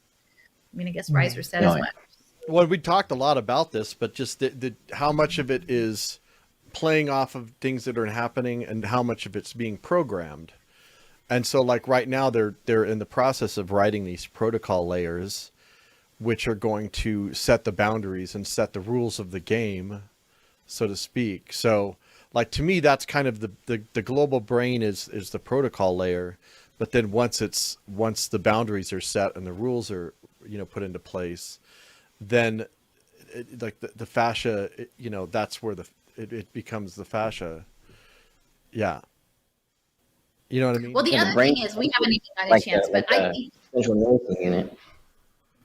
I feel like in some way Web3 might be like in the laminated space-time of having a setup that you can like take a snapshot of all of the interactions and the choice decision trees at a certain point, and then like hold it for later, like the Petri dish, like under certain conditions, because there's some stuff called like path planning or something, or it's like socially constructed knowledge that we can't look at any complex system without looking at the dynamics of all of the parts and the environment and the context, and that past choices influence future choices. So like depending on the choice you make, some choices may be taken off the table moving forward. And so I've been playing with this idea of like some sort of giant Petri dish of like Web3, but networked with all the different choice architectures, and the different ones flash. Like instead of like, what's his face, the many worlds theory, like going out indefinitely in a tree-like form, which is not very efficient in terms of space saving. If you came up with a way of just flashing the choices in a decentralized network way and like snapshotting them, and then using social choices to inform future choices, right? To like do this guided evolution, which we've talked about in the past. Mm-hmm. Yeah, well, there's definitely, I mean, there's specifically like a Web3 tool, like governance tool called Snapshot, which is, you know, like there's like a lot of that. Basically what you're saying, where they'll take like snapshots of chain activity on certain tokens or applications or whatever, and then like do governance or community things or airdrops like based off of that past like the activity at that thing in the past, when there'd be like no, like at the time there was nothing, like no one, or like, I mean, obviously some people knew, but there was no indication that like activity with this token or application would lead to like some sort of reward or like governance thing later on. But that sort of feels thing. like either like a hormone or like the fluid, like in the fascia, like channel more this way, right? Cut it off that way, channel more this way. Yeah. And then sometimes an unexpected thing probably triggers a different kind of reaction. If it's like expected, people are like, oh, that's great. But if it's unexpected, people are like, oh man, you know, like there's a different level of energy probably attached. I'm sure they've got this all gamed out. Yeah, but they're wanting to program it. You know, they're wanting to set those rules of like, this is what happens. You know, it's just a bunch of Merkle trees. This is what happens when this happens, and this is what happens. You know, so how much of it is just like, you know, the organic, like watching what's going on. You know what I mean? Like versus like, there's got to be some sort of predetermined, to some extent, predetermined place where they're trying to go with it. Otherwise, what's the point, right? You know. But the thing is, like, it's a goal-oriented behavior, and so I mean, my issue is that, like, one, nobody's telling us what the goal is, what we're supposed to be doing, or if we want to even do it. Right. And two, the interventions that are required in terms of like a self-assembling nano interface running through our biology isn't a choice I would make to like solve somebody's problem. Like, so like that aside, like, I'm not saying that I agree with any of this, but I think they imagine that there's some goal that is set. And then the fitness landscape, right? Like you try things and things that don't work get shoved aside and you reinforce the things that do work until collectively you get to the goal. And when I'm looking at like Levin's other clip with the Templeton Foundation, where they're talking about diverse intelligences, because to me, I think now intelligences maybe is a better word than mind because it's broader, right? Like you have gut intelligence and heart intelligence. You have things that are outside of what the mind brings up a certain picture, right? Yeah, and it doesn't need to be singular either. It can be, you know, a knowledge management within the body. Right. Well, and they want collective intelligence. They want distributed cognition. They want to bring together like, oh, the birds are really good at this, so let's find a way to bridge that communication. And the fungi are really good at this, and we'll try to bridge that communication. We'll throw some people in here and some AI. And in this Melanie Swan cloud mind, like they'll run these games towards the set goal. But I think that these nested minds, that's really what it's. I think that the on-demand collective intelligences are really part of this, and I think that's based on a bio-inspired design protocol. Like they're looking to how the biology works to set that up. And I think you're getting a lot of that in Web3 right now, and like how they're doing it. It's goal oriented, but like on demand. Like a problem will happen all of a sudden, and then they'll come up with these different just behaviors or like creating new structures around it in order for like the resources to flow in a different way, or like to reshuffle workarounds. And like maybe a lot of it's sort of predetermined on some sense, but I think a lot of it is basically like in the moment trying to respond to things as they happen in order to, like, in unexpected ways. Like I do think a lot of things aren't expected and how those systems work because they don't know what they're doing. They're just like doing it and building and more and more and more. But and then even think of the structure of these prizes, right? Like contests and prizes and hackathons, and also the voting and what is the one that the common people were doing? You get matches, like your projects are upvoted depending on how many donations you have, even if they're very small donations. Was that the guy with the green pill socks? I can't remember the other guy. Oh yeah, you talking about quadratic. There's all of these different but it's all like networked, right? So they're asking you to bring your network into it. Like the important thing is the connectivity, which I think is again more of a fascia orientation. Is like, we'll match you dollar for dollar, whichever ones get the most participants, even though the money is probably some dark force, but they want to know what the networking is. And I think all of how these quote unquote democratic decentralized structures have been set up in Web3, like the whole culture of Web3 is fascia. Mm-hmm. Like I think it's all modeled on that. And I mean, I'd just be curious if anybody ever said that in one of those rooms. Like if they're like, hey, that's what, like.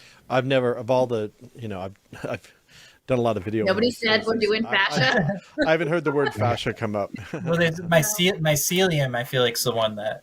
I heard. Yeah, they do reference that. True. And neurons and stuff, but fascia is it's a little more under, not as trendy. Yeah, I think you're spot on. Spot on. The wisdom of the crowds, the phenomena of the wisdom of the crowds, and the signaling. Taking, and extracting our individual cognition to be able to be tapped into at any time for problem-solving capabilities. We're not embryos sharing a petri dish. So how do we get that same capability with humans walking around and can our consciousness be? Mm-hmm. Mm-hmm. So he kind of gives away. He spills his candy in the lobby when he talks about that phenomena of the wisdom of the crowds. I really think he's hitting it. But also too, leaving out that there's an incredible amount of manipulation of perception and creating Hollands and compartmentalizing, and so it's not like they just want us just to just be free form. So there's a management. Well, to them, free form is cancer, right? Exactly. I mean, like that's the thing. Like we can't have that. You can't, if you've shown up as a liver cell, you're not changing over to a kidney. Like you're not allowed to do that. You just do, you have to stick with that. And so then the question becomes, if we're being groomed to be eusocial computational agents, like have we all decided that's what we want? And we certainly have not. So, I mean, for me, that's the, energetically, rather than just to be like, you guys it's just like, we have not decided. People do not understand. Is this actually what's happening? Let's talk about this because it looks like this, but is this what it is? And then we can move forward. But it's quite a puzzle. It is. It is. Well, I'm looking forward to continuing on and got a lot to talk about. Yeah, we do. Yeah. Well, thank you everybody for joining in. Thank you. You know what? Could we close with Michael Levin?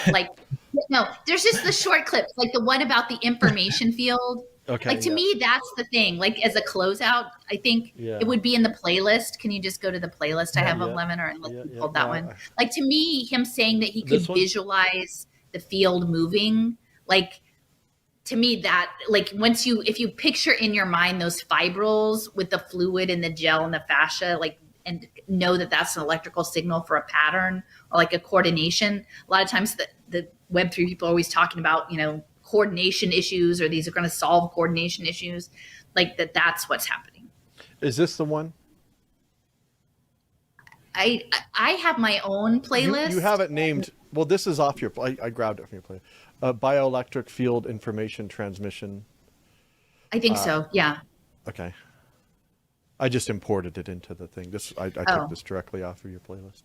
For example, one of the other amazing things about that paper is that they were able to Angela and Megan were able to literally visualize waves of information passing across embryos. We have videos of where you can actually see, and in order to make it easier, what we did was exert a very specific event. So basically like a needle poke into one of the embryos, so that way you know exactly when it starts, right? And then you can actually see, using this calcium indicator fluorescent dye, you can actually see this wave of information passing through from the point of injury through the animal, and then to the next animal, and then to the next one. You can just watch these signals propagate. It's just absolutely striking. We're dealing here with fairly complex processes. So it's not a binary yes or no, right? It's not a binary, am I being attacked or aren't I? It's sort of, normally I would build a head of a certain shape and size, and now I'm unable to do that. And so passing information on how to build a tadpole head requires lots of information. And this is one of the big mysteries going forward, is how do you encode all that information in a single signaling molecule that's passed, right? Because it's not just the yes or no. You have to actually, I think, you have to actually encode considerable amount of information for the embryos to help each other. So whether that's happening through some sort of modulation of pulsing through the water, or it's got to be something other than just simple, like here's your ATP concentration and that's it. It's a single number. You're not going to encode head morphogenetic data in one number.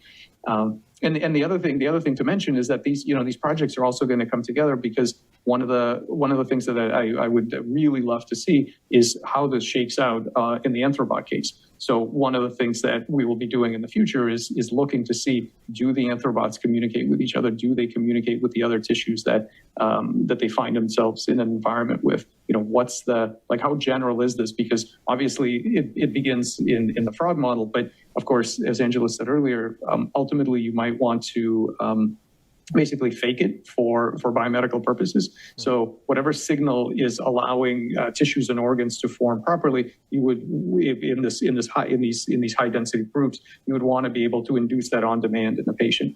And so the next step leads through biological tissues and especially anthrobots to see whether that kind of phenomenon is general and whether we can harness it for biomedicine.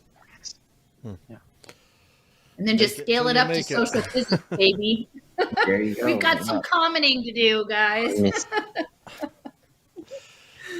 All right. Okay. To be continued. Yes. To be continued to everybody. And thanks, Jason, for doing all those things. Yeah, well, I mean, Allison did most of the work. I just was, trying to lay out the stuff, and I get kind of frustrated because I'm just kind of like, I'm still processing all this stuff. It's kind of overwhelming. It's a lot. So, but like Leo, you're the bridge. You're the Web3 to body work. Like that's amazing. Yeah. Has anyone else? Do you know of any other Web3 people who've moved over into body work? I have no idea. I didn't really know people. It's interesting. I just think it's just fast. Like probably if we didn't know each, I would never have made this connect. Like it's the field, maybe the morphic field. They're just sending the messages out. Yeah. What is kind of crazy how many of these things. I don't know. But it's really weird, like how these things that you think are just disparate topics, and then you start to see that, oh yeah, like that totally connects. Like even the same language is being used in when they're talking about token engineering versus the work that Michael Levin is primarily focused on. So yeah. Michael Levin helped me understand stuff. Like I do I will say it's kind of like Michael Zargham. Like at least they're pretty straight about what they're doing. Yeah. Then you can work with that. In the exactly. straightforwardness, then you can figure out how to go about it. But yeah, it's the Charles Eisenstein and the people that are like, it's doing one thing and then saying another thing. Those are the ones that are, the more difficult ones. But yeah, we could have a discussion about it if they just, this is what we're doing. What do you think? Own up to it. Yeah. Well, I think the next one will probably focus more on Dallas and mythology. So anybody who wants to join in on that conversation, the invitation is open. Try to and I'm going to be out of town, but if you guys want to do one, I'm fine. But no, we can wait. Just don't freeze your little tuchus off and. Oh, I'm going to be. I've been checking the weather. It's actually not going to be. It's going to be like high 40s, low 50s during the day, and in the 20s at night. So it'll be cold nights, but I'm looking forward to the peace and beauty. And I'm bringing my book on Athenian knowledge management. So that's my studying is going to be on knowledge management. I have a feeling there's a lot in there that's going to be really useful. Yeah, democracy useful. And knowledge is the Ober Josiah Ober book. Subtitle: Hormones and Fascia. Yeah, exactly. Okay. Wait, what was this? What was this book about again? What? Yeah. Well, and just coming up with like a translator. Oh, what they actually mean here is this. Yeah. So that would be really useful because, like, for me, I'm just like, wait, what's this have to do with this over here? Oh, okay. Yeah, I can see the connection. And the more you spend time with it, the more it starts to become, apparent. But initially, they just, a lot of stuff you were diving into, Allison. I'm like, I thought we were talking about this. Now we're over here. What are we? Can we? But no, it's been fun. So yeah, I will, when I get back, we'll set up another one. And yeah, thanks you guys. And Sean, it's really great to meet you. Thank you so much. I'm stoked to be here. I feel like, blessed in the heart. And definitely, I look to you all. Welcome to the Petri dish. Yeah. I want to be here. This is a good place to be. You fit right into the Petri dish. Yeah, I know. I feel like there's some embryonic communication happening for sure. Definitely. We're all part of the group Fascia. We're creating our own Holland for our holobiome for the computational model. Yeah. And like, then there's our people own over here. AI. Thank you. All right. Well, you guys have a good evening, and until next time. All right. All right. Bye, everybody. Bye.